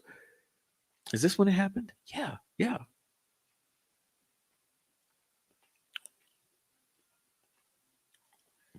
It was rude, Cheryl. It was rude. And Mama lied. Okay, Mama lied to cover up for the little baby boy, the son, the son.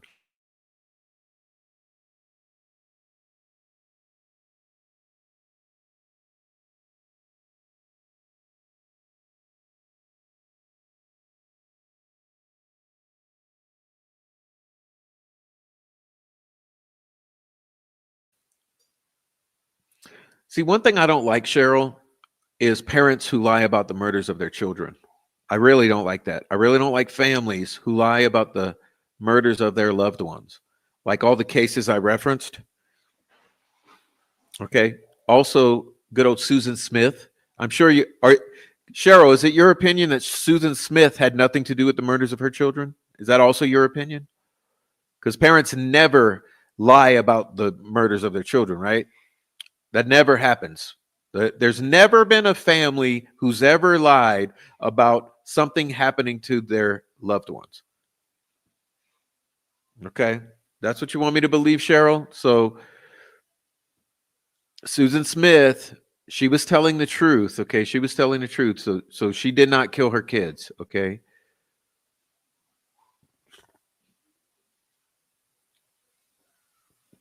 Anyway, back to pig roast. I'm glad you brought that up because I have very strong feelings about that.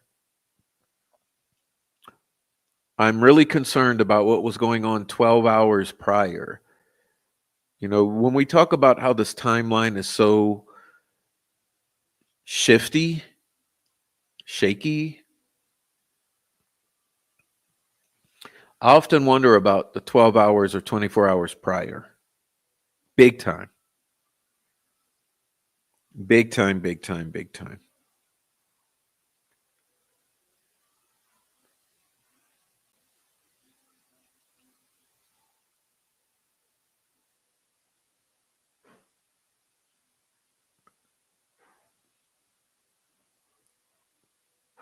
Remember, I think people have such a hard time remembering, like, because they differentiate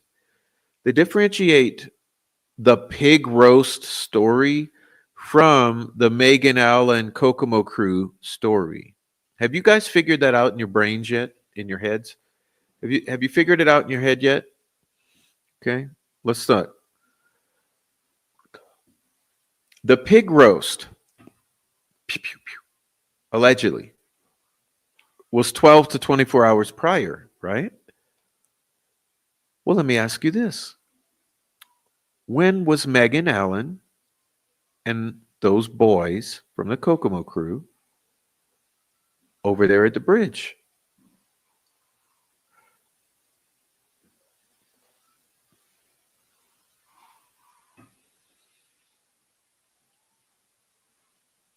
It's one and the same events. You see, let's let's see if I could,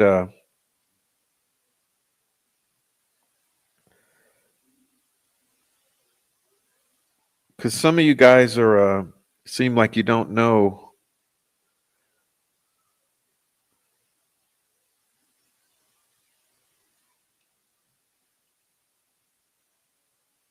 See if I can pull it up for you and read it.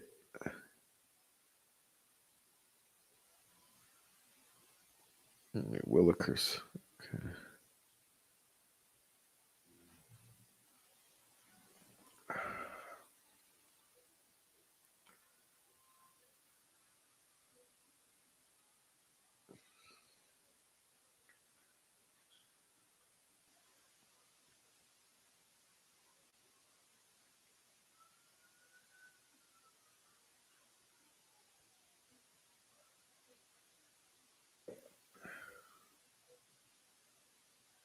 All right.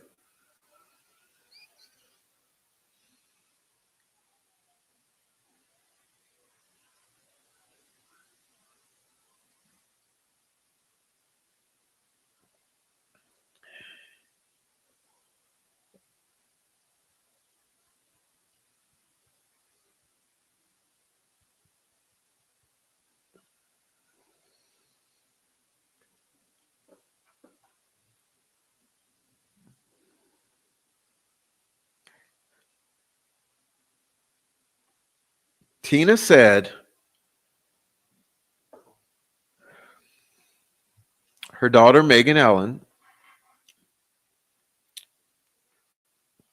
called her from the bridge at 2 a.m. on the 13th.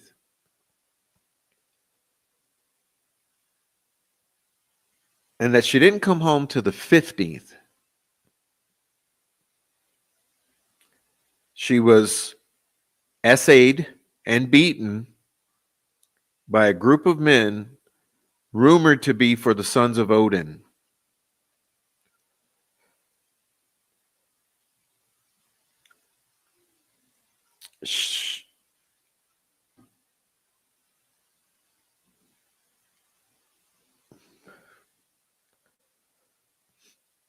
I mean,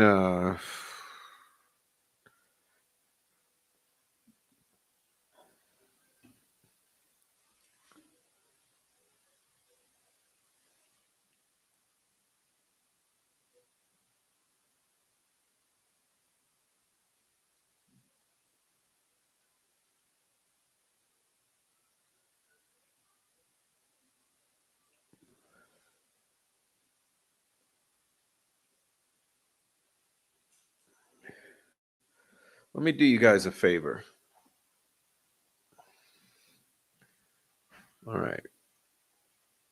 I'll make this the quick stuff. It's a quick way.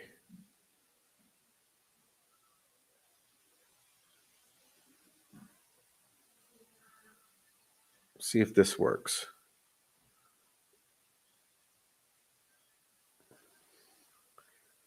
Does that not work? Okay, that one doesn't work.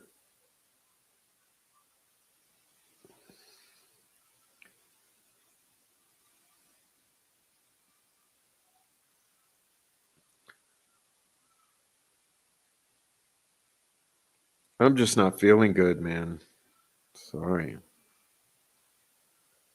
Okay.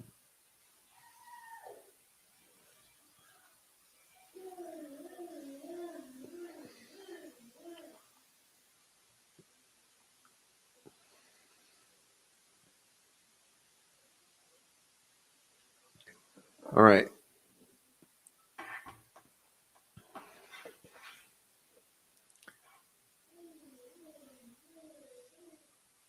Do we have it in here yet?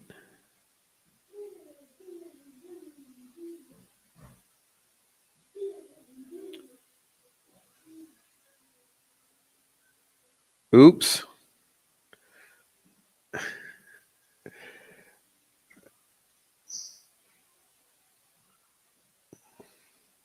Okay, there you go.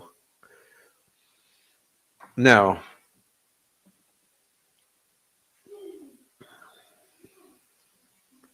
she says, oh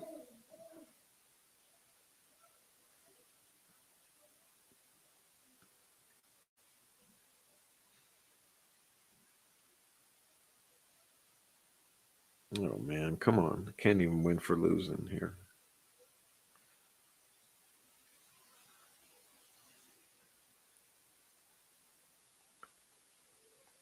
Boom. Okay.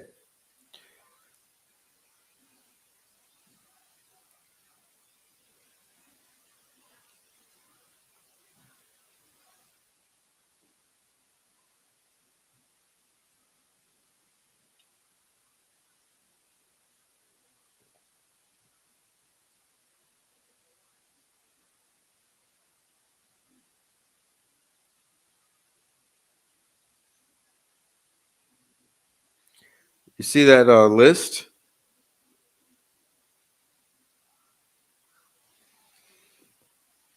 I mean, do you see the link? I guess what I'm saying is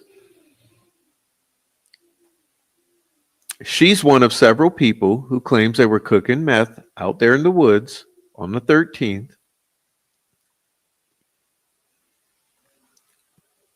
And remember, I'm talking about the 13th at 2 a.m. is when Megan called her to come get her and save her. but she didn't come home till the 15th. So that puts Megan with those guys the 13th and 14th.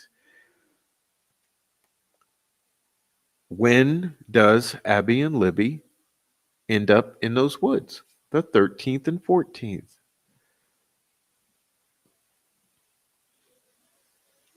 So, my opinion is the pig roast is no different than the Megan Allen with the guys cooking meth out there. Remember, even Carrie Timmons said she heard there were guys cooking dope out there in the woods that very day.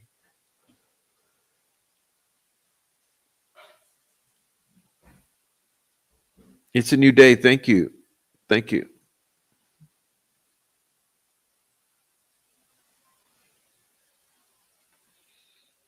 Okay.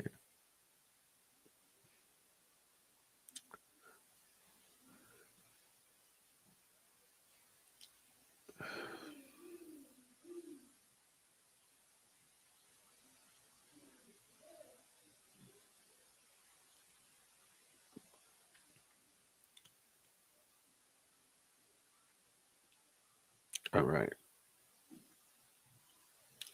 How do we know that Libby didn't have the sweatpants the night before? And maybe the girls snuck out during the night. Maybe they didn't even know they were missing till the next afternoon.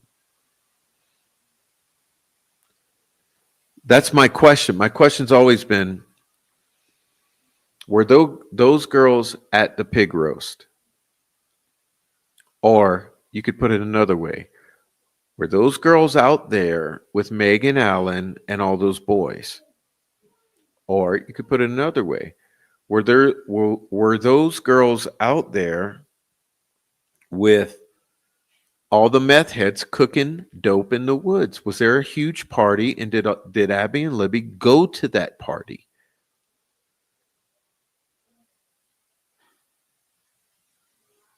You see what I mean?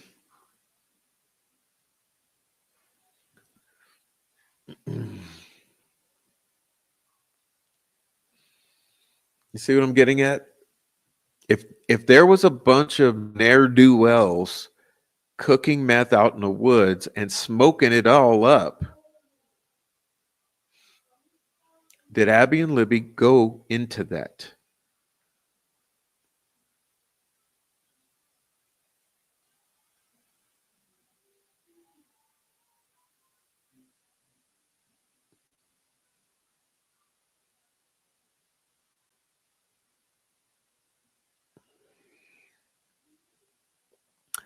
Former prosecutor Robert Ives passed on confidential info to Gray Hughes. Is that true? Is that true? Are we sure Kelsey wasn't the pregnant one? All right. So,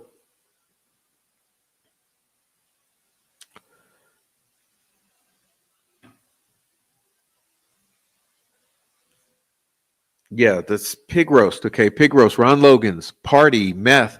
Remember, Garrett Kurtz said he was so high on meth and spice that he doesn't even know what happened for days.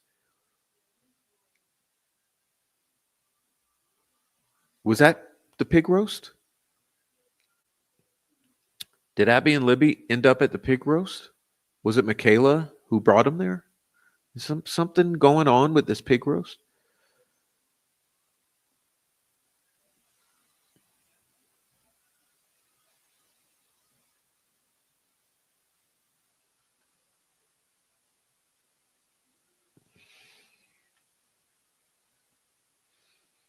I mean, because at this point, if I would look at it logically and say, what happened? I would think, well, you got one small area because, like, I remember I told you guys this. They try to make it seem like it's this huge, expansive area, like the fucking national forest or something.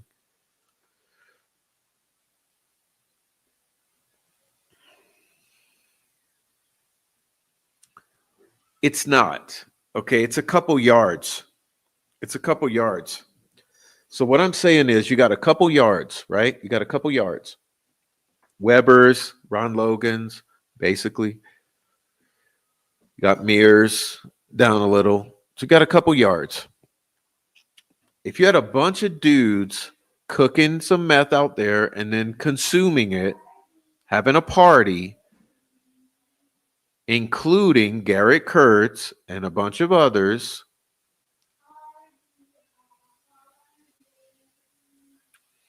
that's where Tina Rodell's daughter, Megan Allen, ends up with all those guys. Did Libby and Abby end up in that?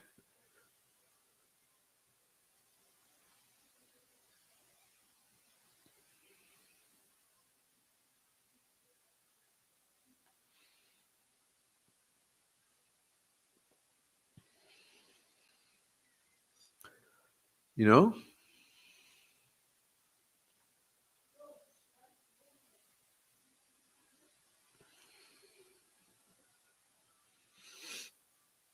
I mean, it makes the most sense because you got to think you got a small area. Like, start to put limits on it.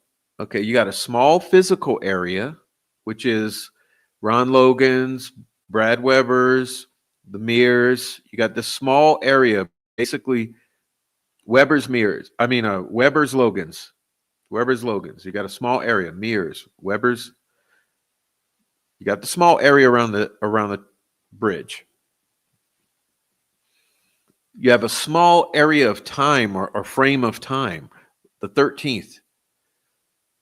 You take the small physical area, and then you take the small frame of time, which is the 13th of February, 2017. You put them on top of each other. It really limits what's going on here, in my opinion. It really does.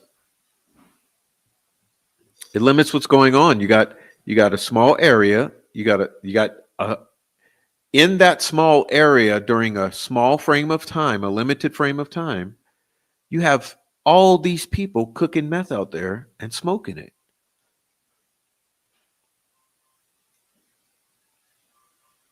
So the question is, for me, did Libby and Abby end up in that mix?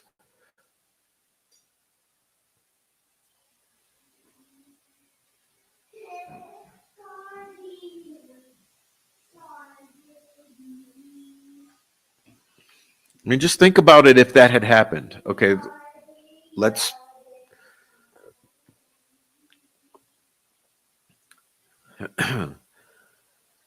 let's imagine you got this big party, 15, 20 people. You got 15, 20 people cooking, smoking meth. Most of them from 17 years old, 16 years old to 26. So 16 to 26. You got a bunch of young folks cooking meth, smoking meth out there on the 13th, on the night of the 12th to the morning of the 13th. If Libby and Abby ended up out there in that group of people, don't you think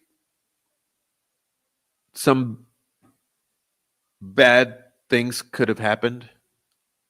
I mean, why is it that fucking hard to conceive or conceptualize? Why is it that difficult to conceptualize that something bad might have happened if Libby and Abby end up in that mix of 15 young kids cooking and smoking meth out there in Ron Logan's or wherever, Mears, Weber's?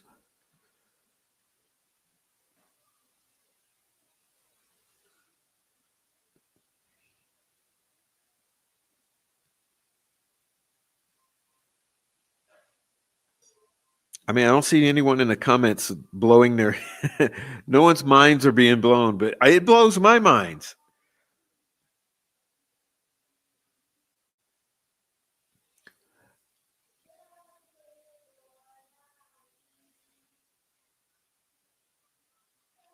It blows my mind to think. I mean, think about it.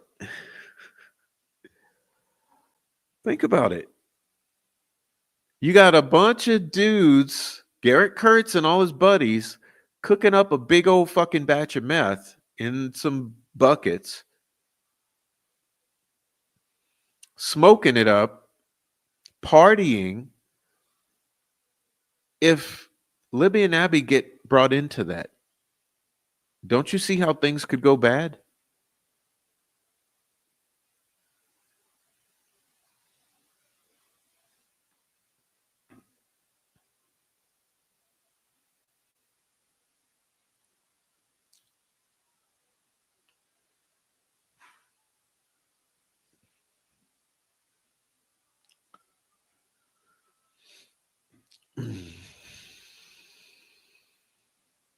I've rarely heard the time of death not mentioned or calculated in a murder case.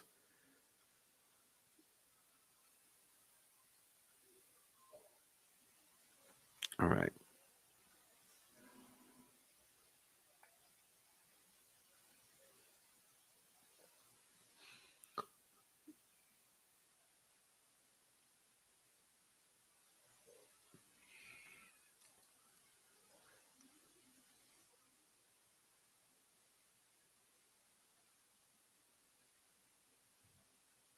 All right.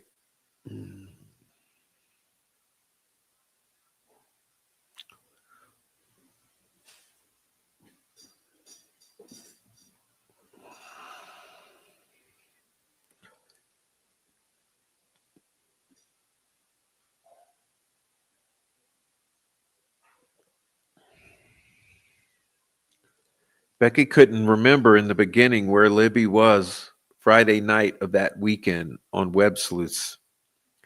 Tara had to jump in and say Libby spent the night at her house.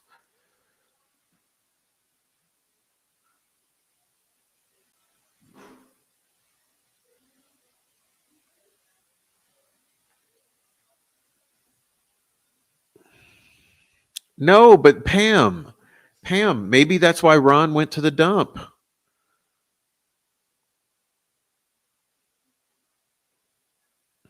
Maybe that's why Ron went to the dump and made his dump trip to get rid of everything that was evidence of that giant mess.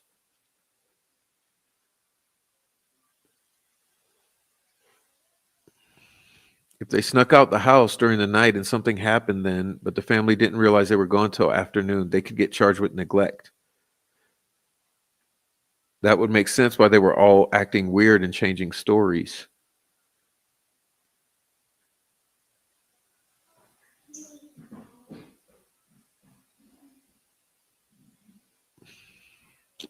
Maybe it was Megan's genes on Abby. Could have been. Somebody's genes on Abby, allegedly.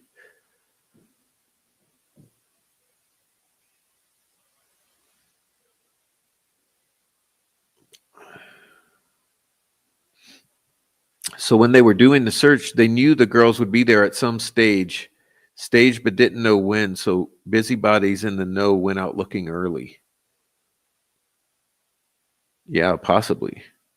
Possibly.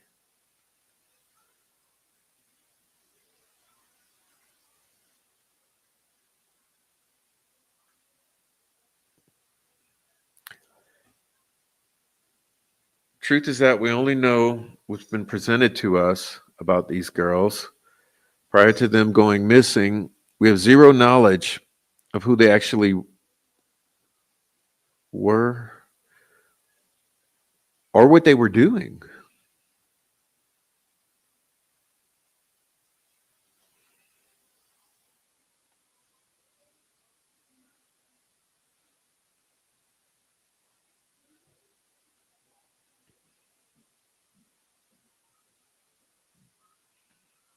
Case was decided on witness testimony of a person and car, yet all of it was wrong.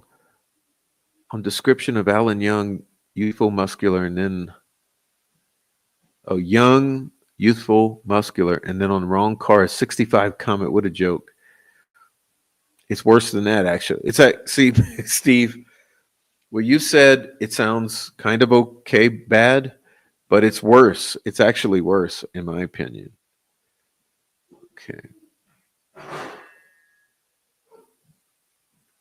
Okay.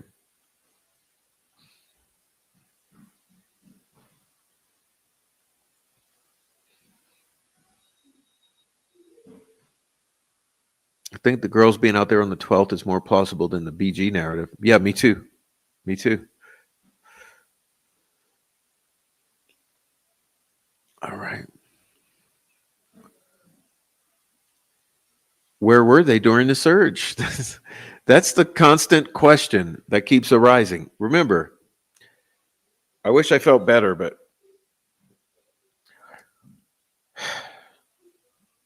supposed to be 3:30 p.m. or so, 2:30, 3:30 p.m. Okay. Until 12:30 p.m. That's 22 hours.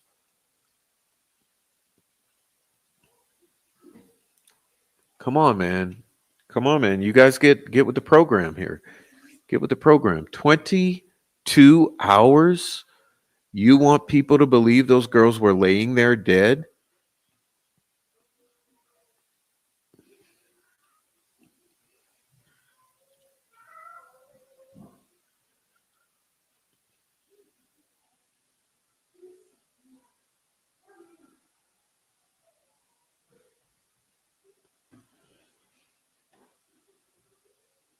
22 hours those bodies were supposed to be laid there. And even if you say it took a little longer to 4:15 or 4:30, okay, 20 hours. So we're supposed to believe for 20 hours those bodies were laid down in that backyard dead and no one found them for 20 hours. Like I said, that's why it's very important for you to go there to see that it's not that big of a place.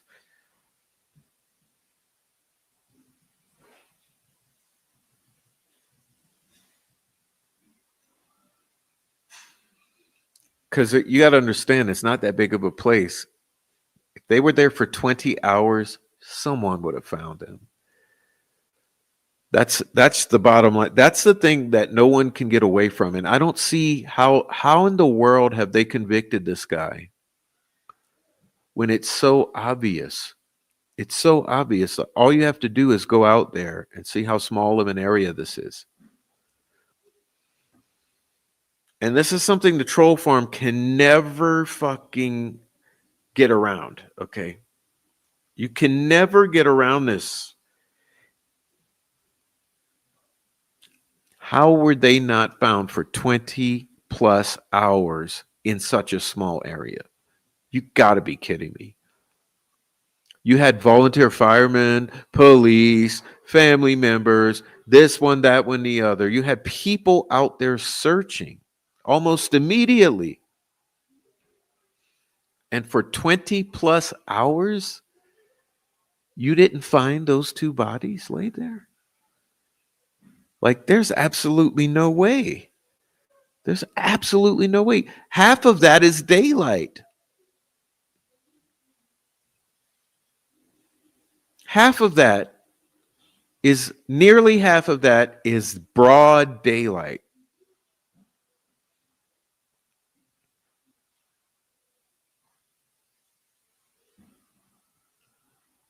I mean, dude, it's not that difficult. And that's the thing, to imagine or to think that we have someone convicted of a double homicide of these two little girls when the story doesn't make sense on just this alone. Just this one point alone is totally nonsensical if you really sit back and think about it. And if you go visit the scene, and then you say, there's absolutely no way that those girls were out there for 20 hours with almost half of that being broad fucking daylight. With the number of people who were searching and no one found them for 20 hours.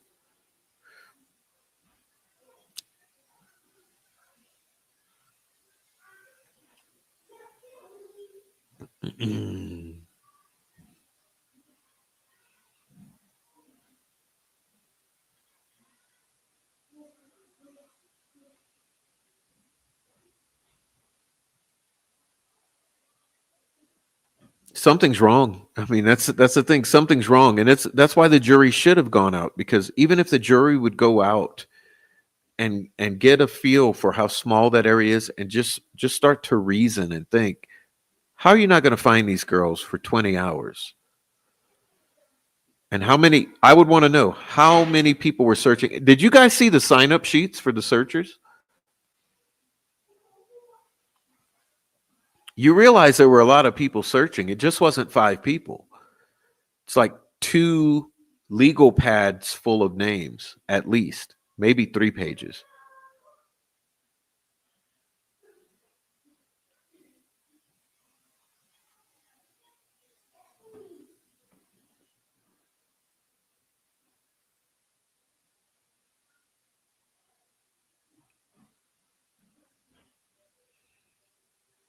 I mean, that's what I'm trying to figure out how I can make it any more clear, because you don't realize how much this breaks my brain. Okay. Small area. You've got dozens and dozens and dozens of searchers, some of whom are experienced searchers, first responders, volunteer firemen, police officers, DNR. These are not like little middle school kids. It's not like you have 15 middle school kids searching out there, and even they would have probably found these girls. You had dozens and dozens and dozens and dozens of volunteer firemen, police officers, DNR officers, family members, adult human being males for 20 hours in 2 backyards, maybe 3. Remember, less than a quarter of a mile from where they were last believed to be, according to the family. Less than a quarter of a mile. More like an eighth of a mile. And it's supposed to be 20 hours of that many experienced adult grown men out there searching for 2 little girls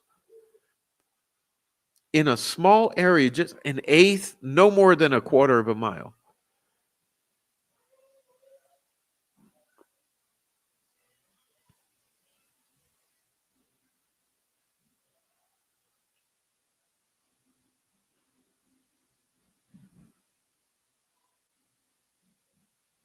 I'm sorry, no matter what anyone says, no matter what anyone says, I will never believe that those girls were there. Absolutely no fucking way. And if those girls were there, I will never believe that there was an actual search. So what, both can't be true, okay? Either they were there the whole 20 hours and no one was searching in that spot because it was a perimeter had been established and they weren't letting anyone go find those bodies. So either the bodies were there 20 hours and no one was allowed to find them because someone was up to no good establishing a perimeter, not letting you find them, or they weren't there for 20 hours. There's no other conclusion you could possibly come to. If the girls were there, then someone was keeping people from going to find them, because you're an eighth of a mile from where they were last known to be for 20 hours with dozens and dozens and dozens of people out there in that small little area searching. Come on, man. This is the greatest injustice of all time. It literally has to be. Because you got you how in the world could you convict someone on nearly no evidence? Okay, you got pretty much no evidence of anything except possibly something's been planted, but you've got zero evidence. All the evidence you do have is exculpatory. So you got zero evidence, but you've convicted someone not even realizing that less than an eighth of a mile from where those girls were last said to have been for 20 hours and no one finds them. It's an impossibility. That's the thing. As soon as you realize that's an impossibility, then it cannot be what the state pardon is saying. Therefore, it should have never been a guilty verdict because there has to be some explanation. Like, I don't think you guys understand it. It's hard to relate to you how insane it is. It really is. It's hard to you have to go for yourself and see how small of an area it is, and just imagine 20 hours, many hours of daylight, dozens and dozens and dozens and dozens of experienced grown adult men out there searching. Something ain't adding up. Something don't add up. And if something don't add up, how do you have a conviction beyond a reasonable doubt from 12 jurors?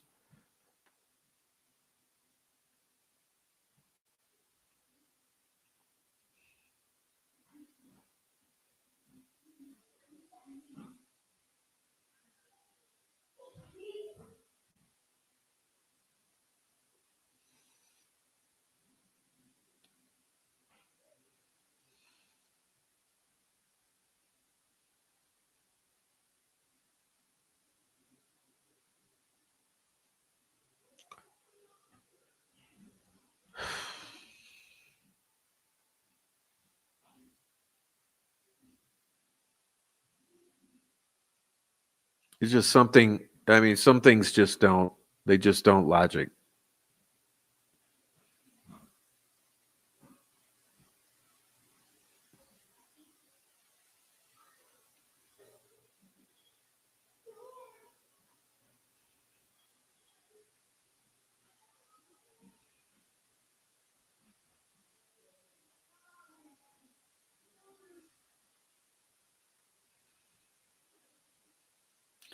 And then on top of that, good point here. You had you had Robert Ives at one point saying that because the girls were found so immediately after they were killed. That's another thing that just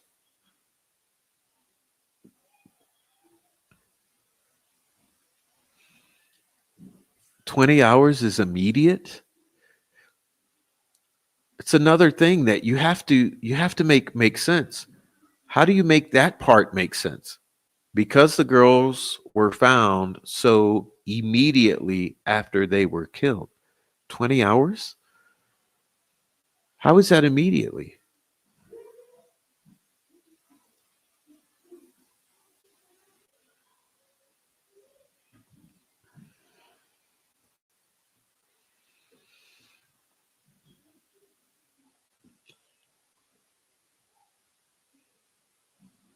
Yeah, there you go. There you go. And that's another point. Like maybe that's why he said that.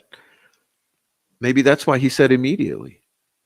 But then how do you make it make sense then? If both, like I said, both can't be true.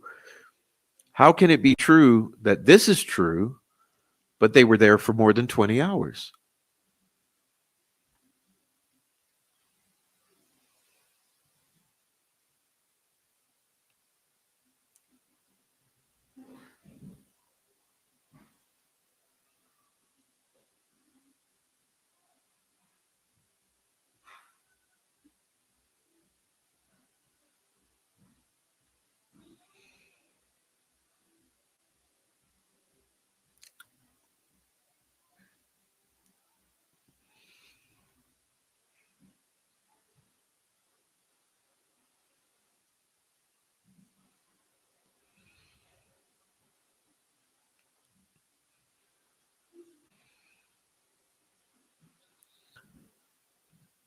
Hey Terry Shelley MC, what's up? Yeah, this is I don't know, man. That might be my rant for the day. I'm tired and my back hurts.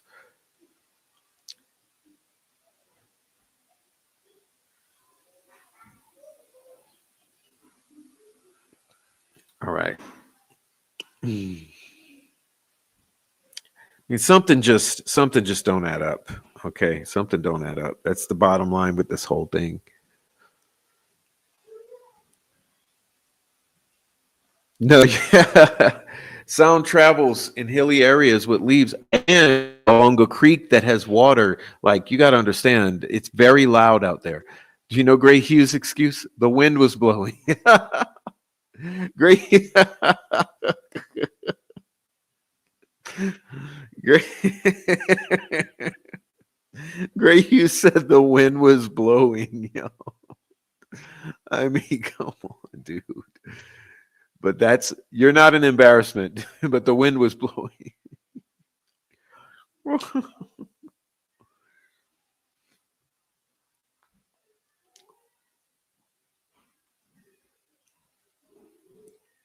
Oh my gosh, dude. The wind was blowing.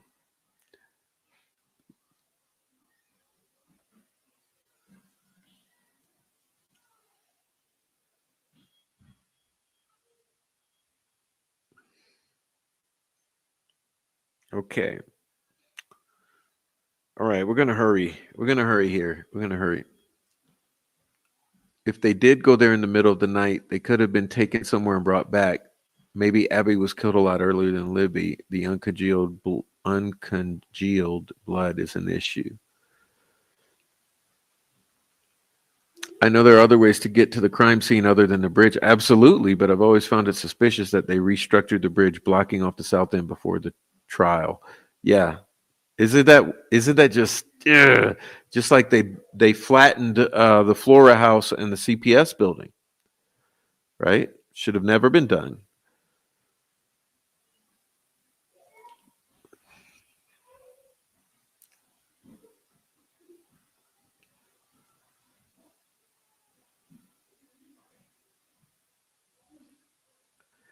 If there was a huge meth party and Libby and Abby were there, the corruption runs deeper than I ever imagined. Hundredfold. Well, I think that's the deal. I think that's the deal. I mean, if you start trying to apply some sort of logic, the um, simplest explanation would be that Abby and Libby ended up among these meth heads. That there was a big party, everyone was blasted out of their mind from a extended binge that they had been on, probably been up 2 or 3 days. Abby and Libby go into it, end up dead.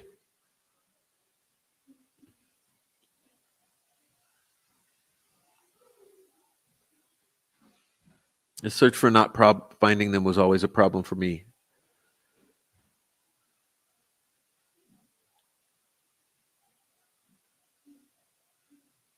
They were brought in through the cemetery, in my opinion. Why was Pat Brown's truck there all night, or was? And he found them? Why all the other fuckery? The other fuckery with that. For years, it was always hard to get a straight story about who found them, but not just that, even worse, the conflicts of the times that they were found. Okay. Remember, David Erskine's story doesn't match up with the official story.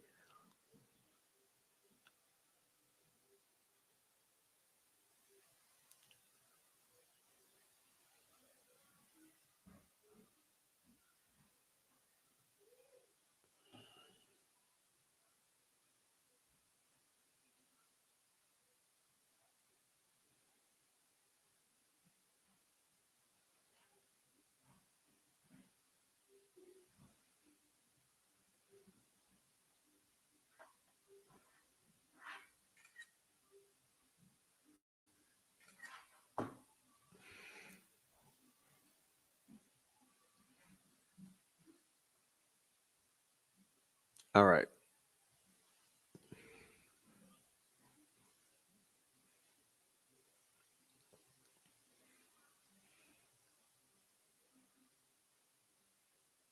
I get it, Prof. Blows my mind that anyone could possibly believe those girls were in the were there the whole time. It was a line drive's distance from the bridge during daylight with no leaves on the trees. Yeah, the Browns have property right there at the end of Wilson Bridge. Okay.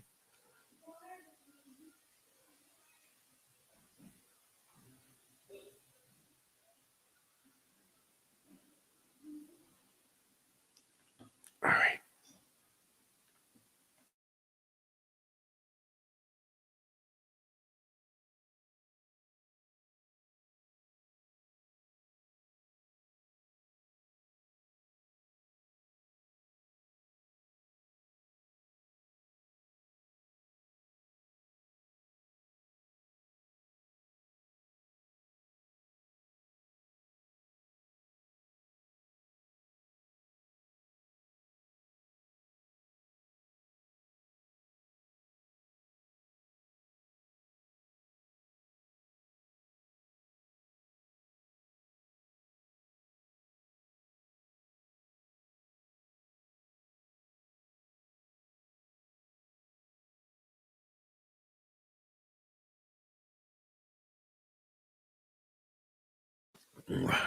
Okay.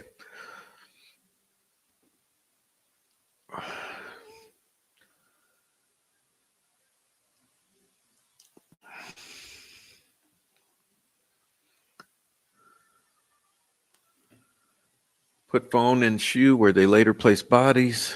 Plugged in earphones for silence before driving off. Phone should have been checked starting at least 4 days before the time.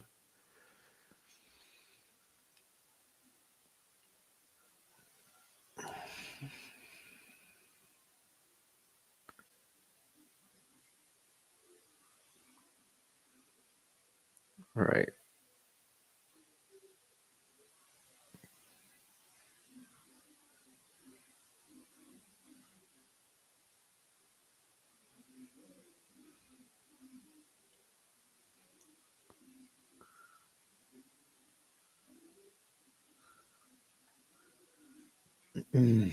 Okay.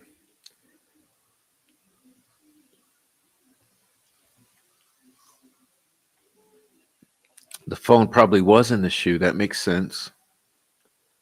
That does. It does. The wrongful conviction is almost as bad as the crime, but because it involves a conspiracy of so many people just throwing this guy to the wolves on top of the horrific murders. Shouldn't be possible. Yeah, and is the family down with that?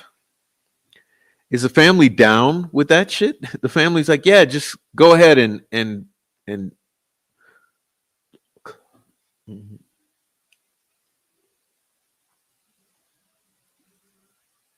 All right.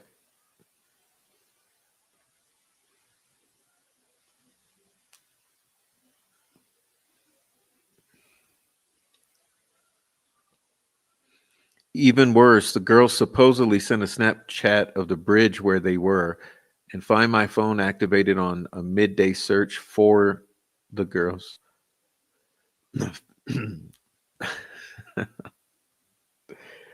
You supposedly know the area the girls are in.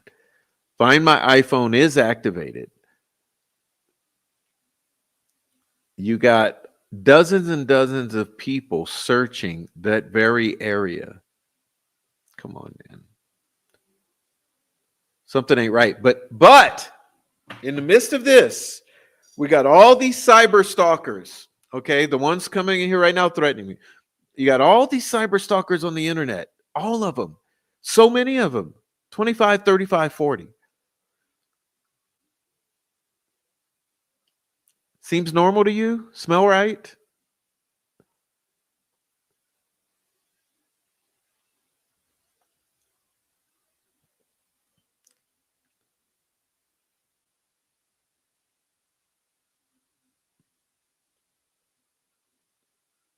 I heard they were found at 11:20ish. So why keep it off the radar for another hour? Maybe they or no one or one was found immediately after death. Lisa, what's up? Occam's razor, Derek German's drug affiliation, Revenge 101. Yes. By Derek becoming a narc, you are messing with people's welfare, families, and most importantly, income. Yes. Occam's razor.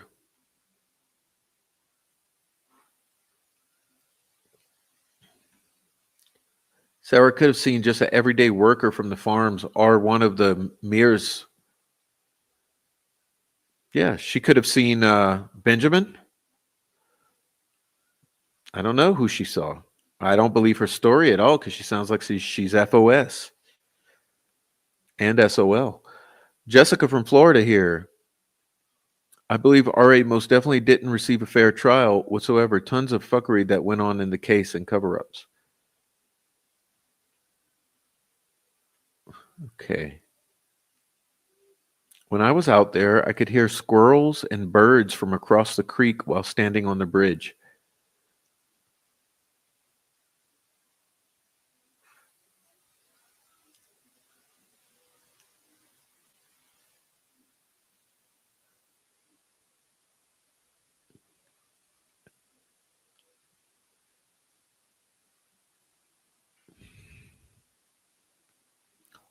I think it's so strange every time I made a comment in anyone's chat about RA, Gray always was there to contradict me.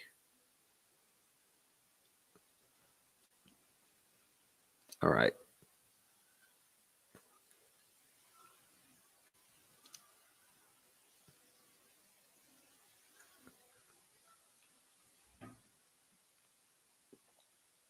Is pig roast slang for a gang initiation?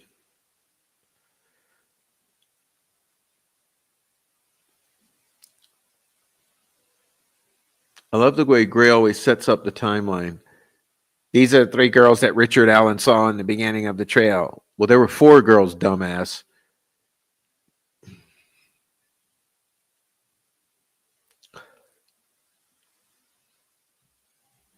Yeah, I mean, I think he saw Collier, Herrera, and Mata.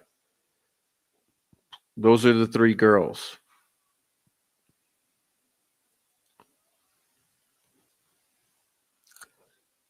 All right.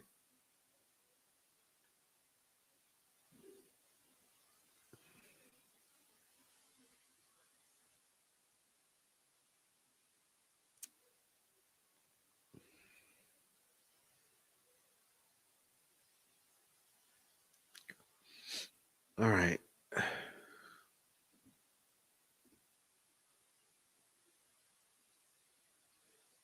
Erkson also said Abby has a wound around the heart. Maybe the sweater was concealing the wound, maybe a gunshot wound. It's all a cover up. How long do we have to wonder where in the hell is the FBI or federal grand juries now?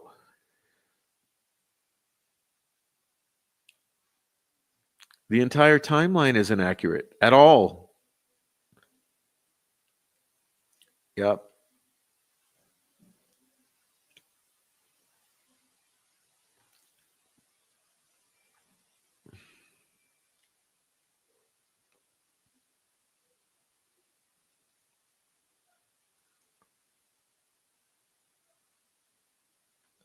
The trolls were called out as terrorists today after cyber attacking the incumbent administration.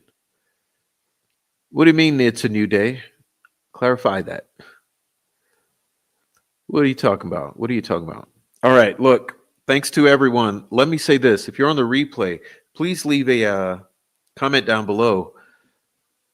Sorry, you missed the live chat, but leave a comment. I'm feeling terrible tonight, so apologize. It's not my I'm not my normal self, but thanks for being here nonetheless.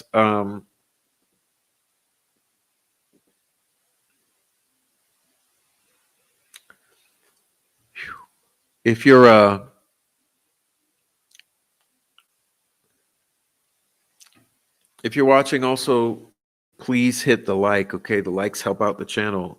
Let me do my my commercial here. Please be aware we have the super chats, super thanks. Cash App is my favorite because they don't take a third of the donation. So we have Cash App, Buy Me a Coffee, Super Chat, Super Thanks. We have little goofy merchandise and stuff that is there.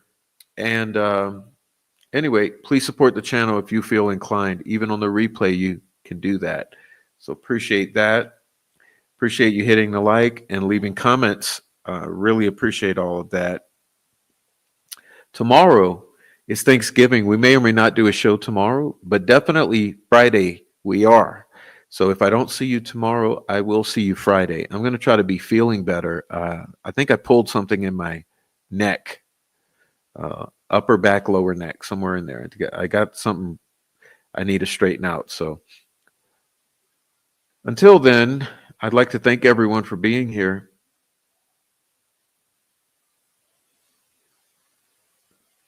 Of course, there are very bad consequences of being a snitch in the crime world. Prof, have a great Thanksgiving. We'll catch you on the rebound. Hopefully, your back will feel better. Thank you. Stephen Foster, am late, not about the case. Caught your piano session last night. You're more deserving of my name than me, as I have zero musical talent. Thank you, Stephen Foster. I'm looking for there you go. I'm trying to look at your profile here. Nice rifles. Nice rifles. Is that a rifle and a shotgun? All right.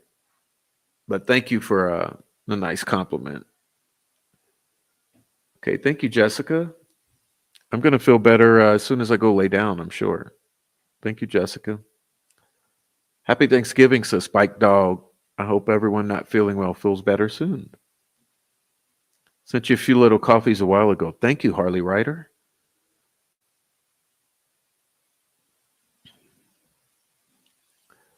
I will be on the replay. Thanks, Catherine. And good to see you, Catherine. And thanks for watching the replay. It was on the news that online threats were made to Trump and some of the appointments. I see what you're talking about. Yeah. Well, it is domestic terrorism. And guess what? We've had it in this case, and I've said it multiple times, time and time again. The domestic terrorists, i.e., Troll Farm, you don't understand it yet? They will soon. Okay. You can't just be threatening to kill people and their families. You just can't be doing that. That's not what's supposed to happen on the internet, you know. Remember, if you did that on the phone, you'd get in trouble back in the 80s. What's weird is supposedly Libby and Abby were spending the night at the Smiths, and that's when KK said he blocked Libby. Smiths is not real. Happy Thanksgiving. Get some rest. It's good for your health. Have a happy Thanksgiving and feel better, Mr. Prof. A little redundant. Feel better. Well, thank you. It's just my neck is killing me right now. Thanks, everyone, for being here. Happy Thanksgiving. All right. Hope you feel better. Thanks for the $10 super chat.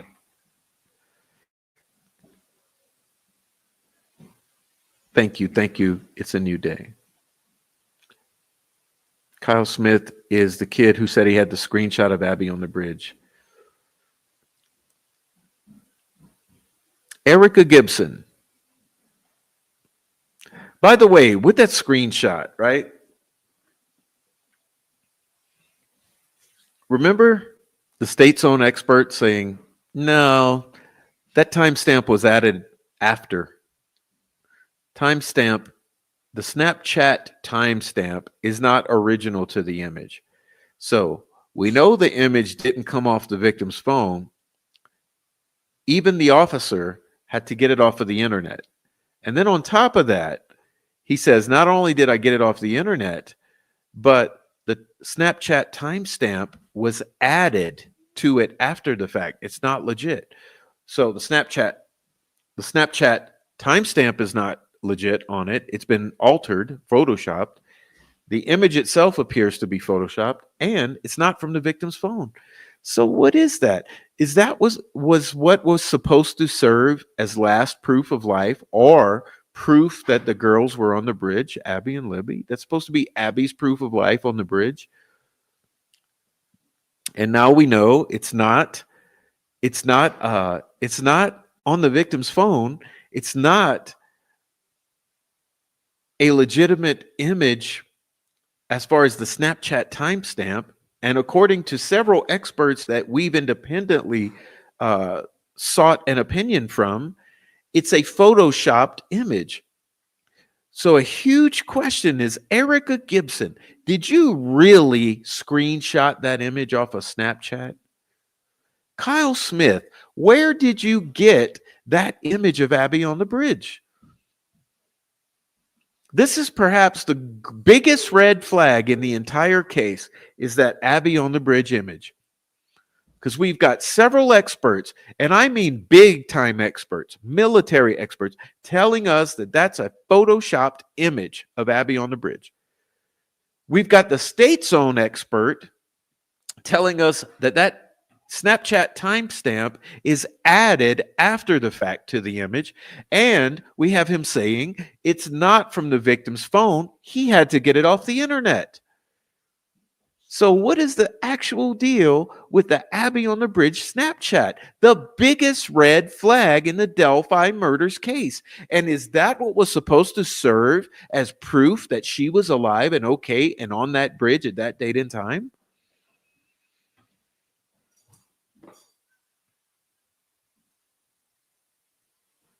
Boy, we have a lot to uncover in this case. And for anyone to believe that this case is over is really in for a rude awakening. This case is not anywhere near close to over. The Abby on the bridge has to be explained. Who did it? Where did Erica Gibson really get it from, if she got it? If not, where did Kyle Smith really get it from? Where did it come from? Who added the Snapchat timestamp to it? There's a lot of questions that need to be answered just about that Abby on the bridge. And those answers will come. It's far from over. Far from over. Now, do you understand why all the harassment hasn't stopped? And be aware, 15 terabytes of discovery.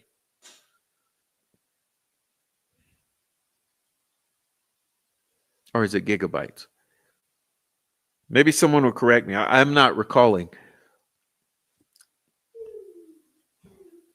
Lots and lots and lots. I think it's terabytes.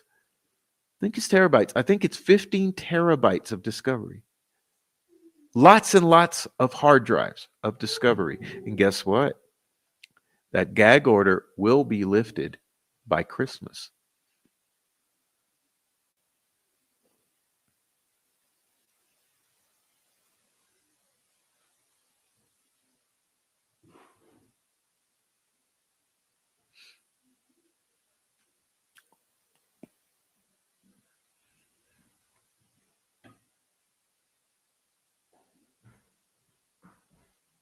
Happy Thanksgiving. Feel better soon. Thank you.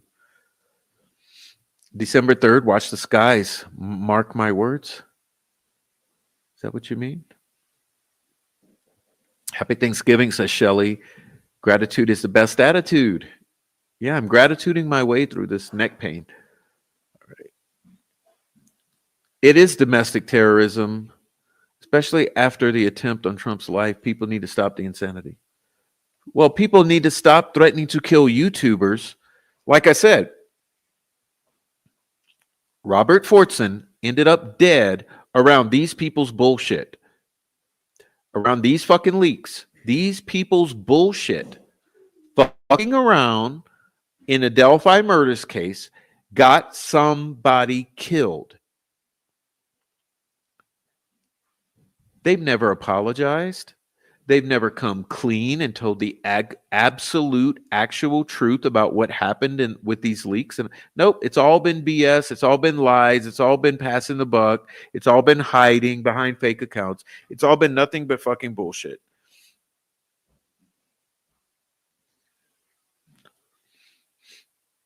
Thank you for continuing to speak out and advocate for Libby and Abby and an innocent man. Please enjoy your Thanksgiving with your family. Take care.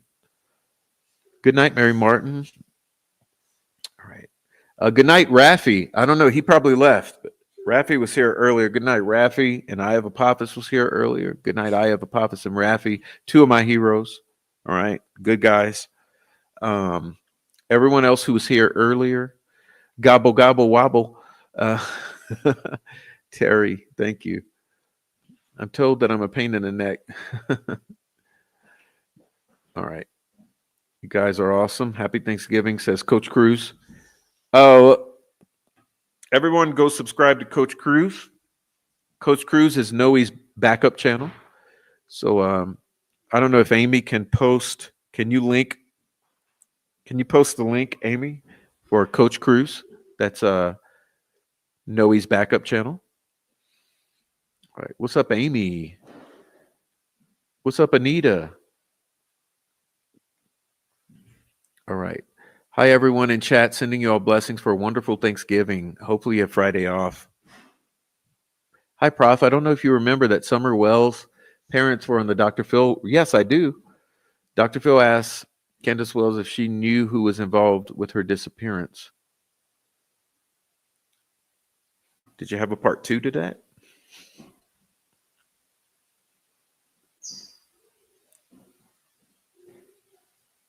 No? Well. All right.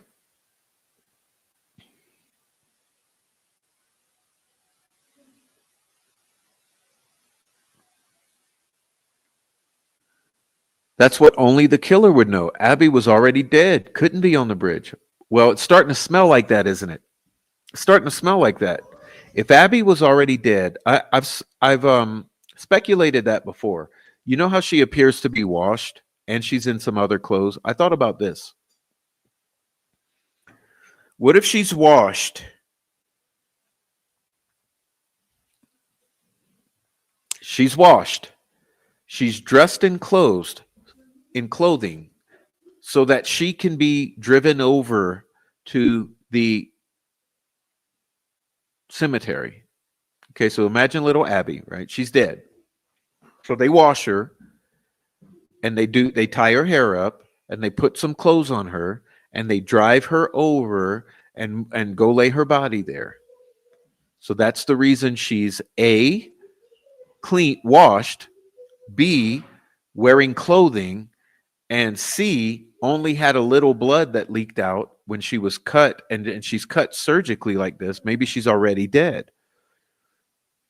And so they just do a superficial or secondary wound that just has a little blood that leaks out.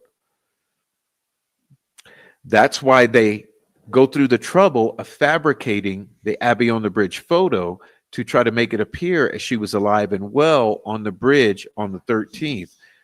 You know, trying to establish some proof of life or evidence that she was alive and okay at the bridge. It would make sense why she's washed, her hair's tied up, she's dressed, because they wanted her to look alive to any passersby or anyone who saw them driving by, that they'd look into the vehicle, they'd see a girl who appeared to be asleep and alive maybe. And then when they lay her down there, they do all the staging, then they stab her in the neck and a little blood flows out, and it makes it look like it's part of the whole one crime. And that's why they have to kill Libby. What if they have to kill Libby because Abby's dead? And so the only way they know that they're going to get away with with the death of Abby is that they have to kill Libby too, because she knows. So what if the killing of Libby is to silence her about the fact that Abby was dead? In that way, it might have had nothing to do with Derek.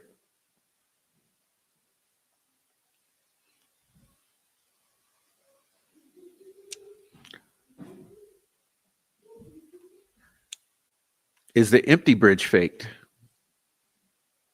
I mean, to me, it looks like exactly like Cheyenne's photos. Remember, Cheyenne has a 2 of the bridge. It looks like one of the set of 3. That empty bridge photo looks identical. Okay. Seems like the normal Joes on YouTube are putting more time and effort into trying to solve cases than law enforcement do. Okay. Prof, have you considered doing shorts on YouTube, like key parts of inconsistencies with story, like timestamp, Snapchat? That would be awesome. Many people don't have the memory of goldfish. Yeah, I've been thinking about doing that actually. 5 Green Acres. I've been thinking about some sort of approach to using YouTube in a different way because I like to do the lives because it's efficient for me. I don't have to sit down and waste hours and hours making content. I can just sit down and do a live. But I may make some pre-made videos of that sort, like 3 to 5 minutes. Unusually warm day, kids off from school, popular spot at High Bridge, yet there were supposedly 8 people. Or were there 20? That story has also changed over the years. Okay, can't wait for the gag order to be lifted. It's coming. You're just going to have a Merry Christmas.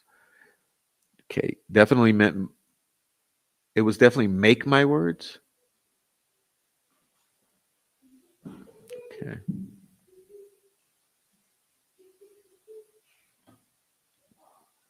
AI told me Kelsey wiped the phone remotely before Ellie retrieved the phone, and the digital evidence was supplied by her after Libby's phone backed up the files through iCloud before it was reset. Well, that's like you just told a pretzel of a narrative. I can't even understand what came first, the chicken or the egg in this paragraph. AI told me Kelsey wiped the phone remotely before Ellie retrieved it, and the digital evidence was supplied by her after Libby's phone backed up the files through iCloud before it was reset.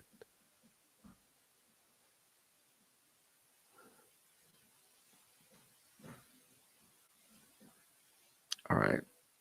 What's up, Cromley? Mr. Cromley, cheers.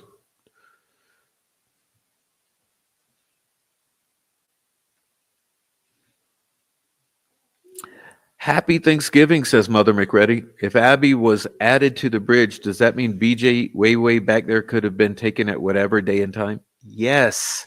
That's been my story all along, that this whole timeline is a fabrication. So it's even possible that the whole BG video thing was all staged. It could all be a creation. Maybe like what if it's part of the film? It's part of the movie. Remember, we're talking about a real life movie that was played out for the public here. And maybe the BG video is part of the movie. Okay.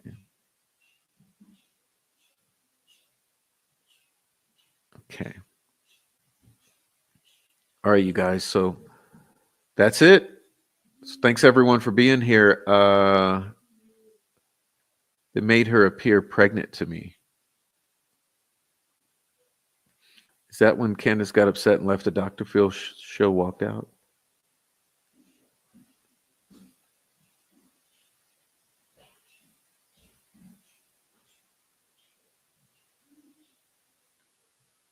When they forgot to remove the hair from Abby's fingers, Kelsey stayed away from the public while her scalp healed. Oh, if she had a chunk pulled out? Well, we know. According to a very credible source, there was a clump of hair discovered. Clump of hair that appeared to be a clump of hair of female hair. Whose hair did that belong to? Whose hair was the clump? Who's the clump of hair for? Why was it pulled out? And the shitty medical examiner had to fudge the exams because they had 2 very different times of death. That would make sense. That's why he can't give us a time of death, because they're so different. Mm-hmm. Hello, everyone. Stopping by to say hello. Ask for your prayers for my mom. She's in ICU. Could really use everyone praying over her because there's power in prayer. So everyone, please remember to pray for Truth Seeker's mother.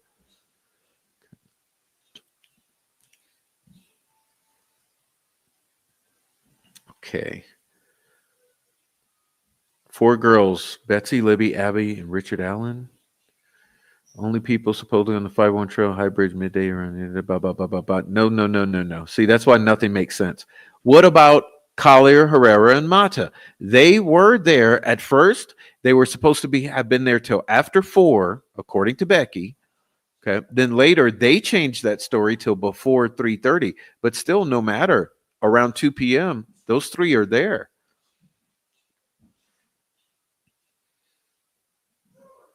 Okay.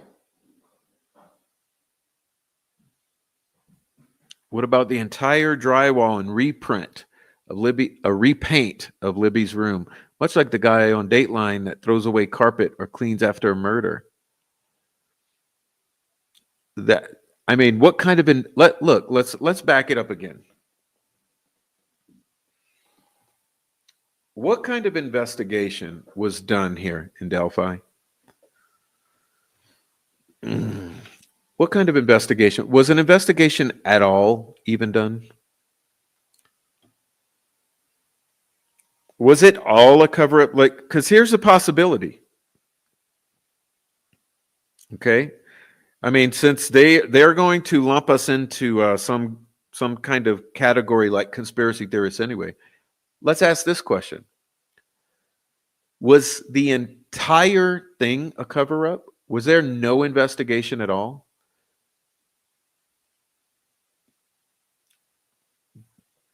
What kind of investigation was done? Was there investigation done at all? Or was it entirely a cover up? Because the way it's starting to look, it's almost 8 years, kind of looks like entirely a cover up. Unless the first 6 days were an investigation and those were the 6 days that were deleted and then the cover up began. It's the cover up either began immediately or it began within a week. That, like, it's pretty obvious. Like, it's primarily it's a cover up. But those are the conspiracy theorist thoughts coming out of my brain.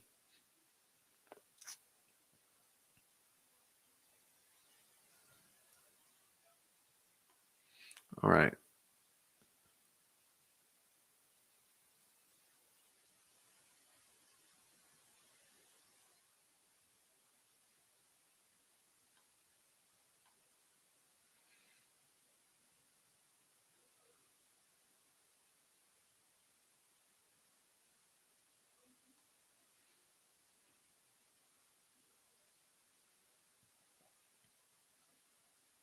They filmed him everywhere with his lawyers in the bathroom, walking the halls, being tortured in a wheelchair, strapped down with a hood over his head, and being shocked with the shock vest and blah, blah, blah.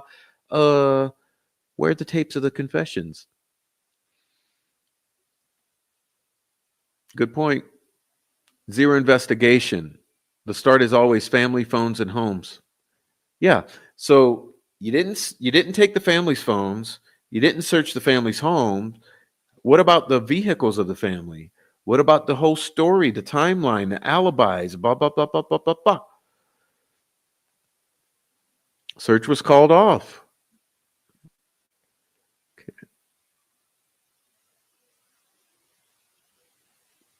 All right.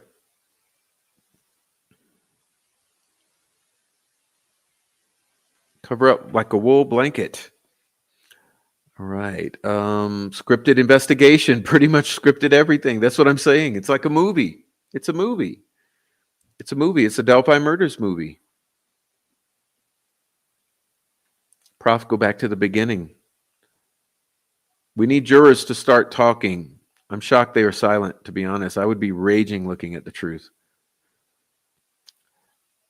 I would love to hear from every one of the jurors, actually. Every one of them should be brave and come talk to every one of us. All right. UFO sightings were conspiracy theories. Now look at us. The problem lies with those who refuse to see it for what it is. People believe in the 5 policemen beating up a fellow policeman cover up, but Delphi Murders isn't.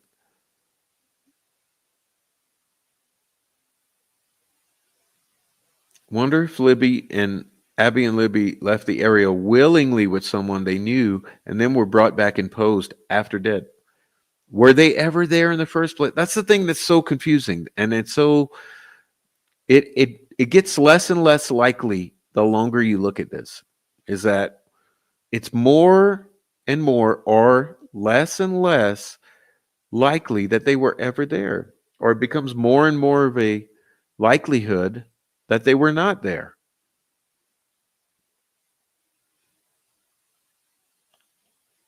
Why the effort to place them there?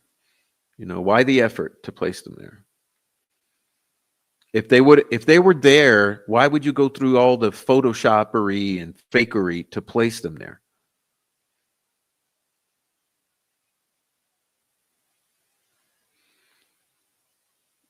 Okay. That's probably why they took them to the bridge to dump them, so searching their homes wouldn't be relevant. Good point. That's a good point, Niobe. Yeah, so say you got a dead girl, you're going to kill the other one. Let's go bring them to the woods and do that because we don't want them searching our property or our homes. Has anyone heard from any jurors? I wonder why, unless it's because of a stupid gag order. Okay.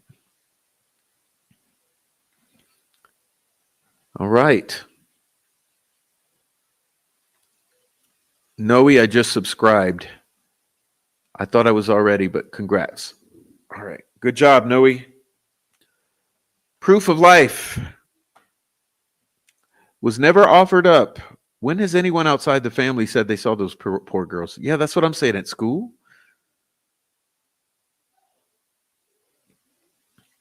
So school is quite a, you get what I mean? School is like many, many days before these bodies are found. Many.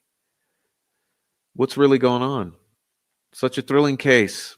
And why? Because of Bridge Guy? So intriguing, so polarizing. All right, so we're out of here. Caught up with the chat. Thanks for everyone for being here. Like I said, thank you very much. Applause to everyone. Applause to everyone. Amazing chat. I'm sorry I would do longer, but I'm feeling like crap. So I'm going to get out of here. Please support the channel. Leave a super chat. Leave a like. Leave a thumbs up. Cash App. Comment down below if you're on the replay. If you're bored, tomorrow, if we don't do a show, if you're bored, check out some other things on the channel. Okay, go watch some other shows on the channel if you feel like it. But love you guys anyway. Thanks for being here. You made the chat happen. Thank you, Prof, for pushing through. I did push through, and the chat made it possible. So I made it happen regardless. So there we go. We're done. We're done. We made it. You guys all have way too much faith in these jurors. I can't believe I believe they're all part of the actor plan. Well, it's seeming like it. Seeming like it. Good night, everyone. Have a great time with your families for the holidays. Okay.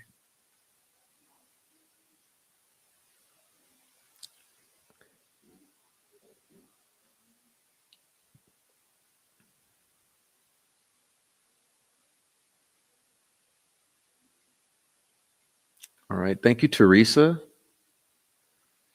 All right. Good night, all. I'm out of here. I'm not going to say good night to everyone because my throat's shot and I feel bad, but you know what I mean. Good night to everyone who was here. Appreciate it. And I'll catch you next time. All right. God bless. That's what's up. Happy Thanksgiving.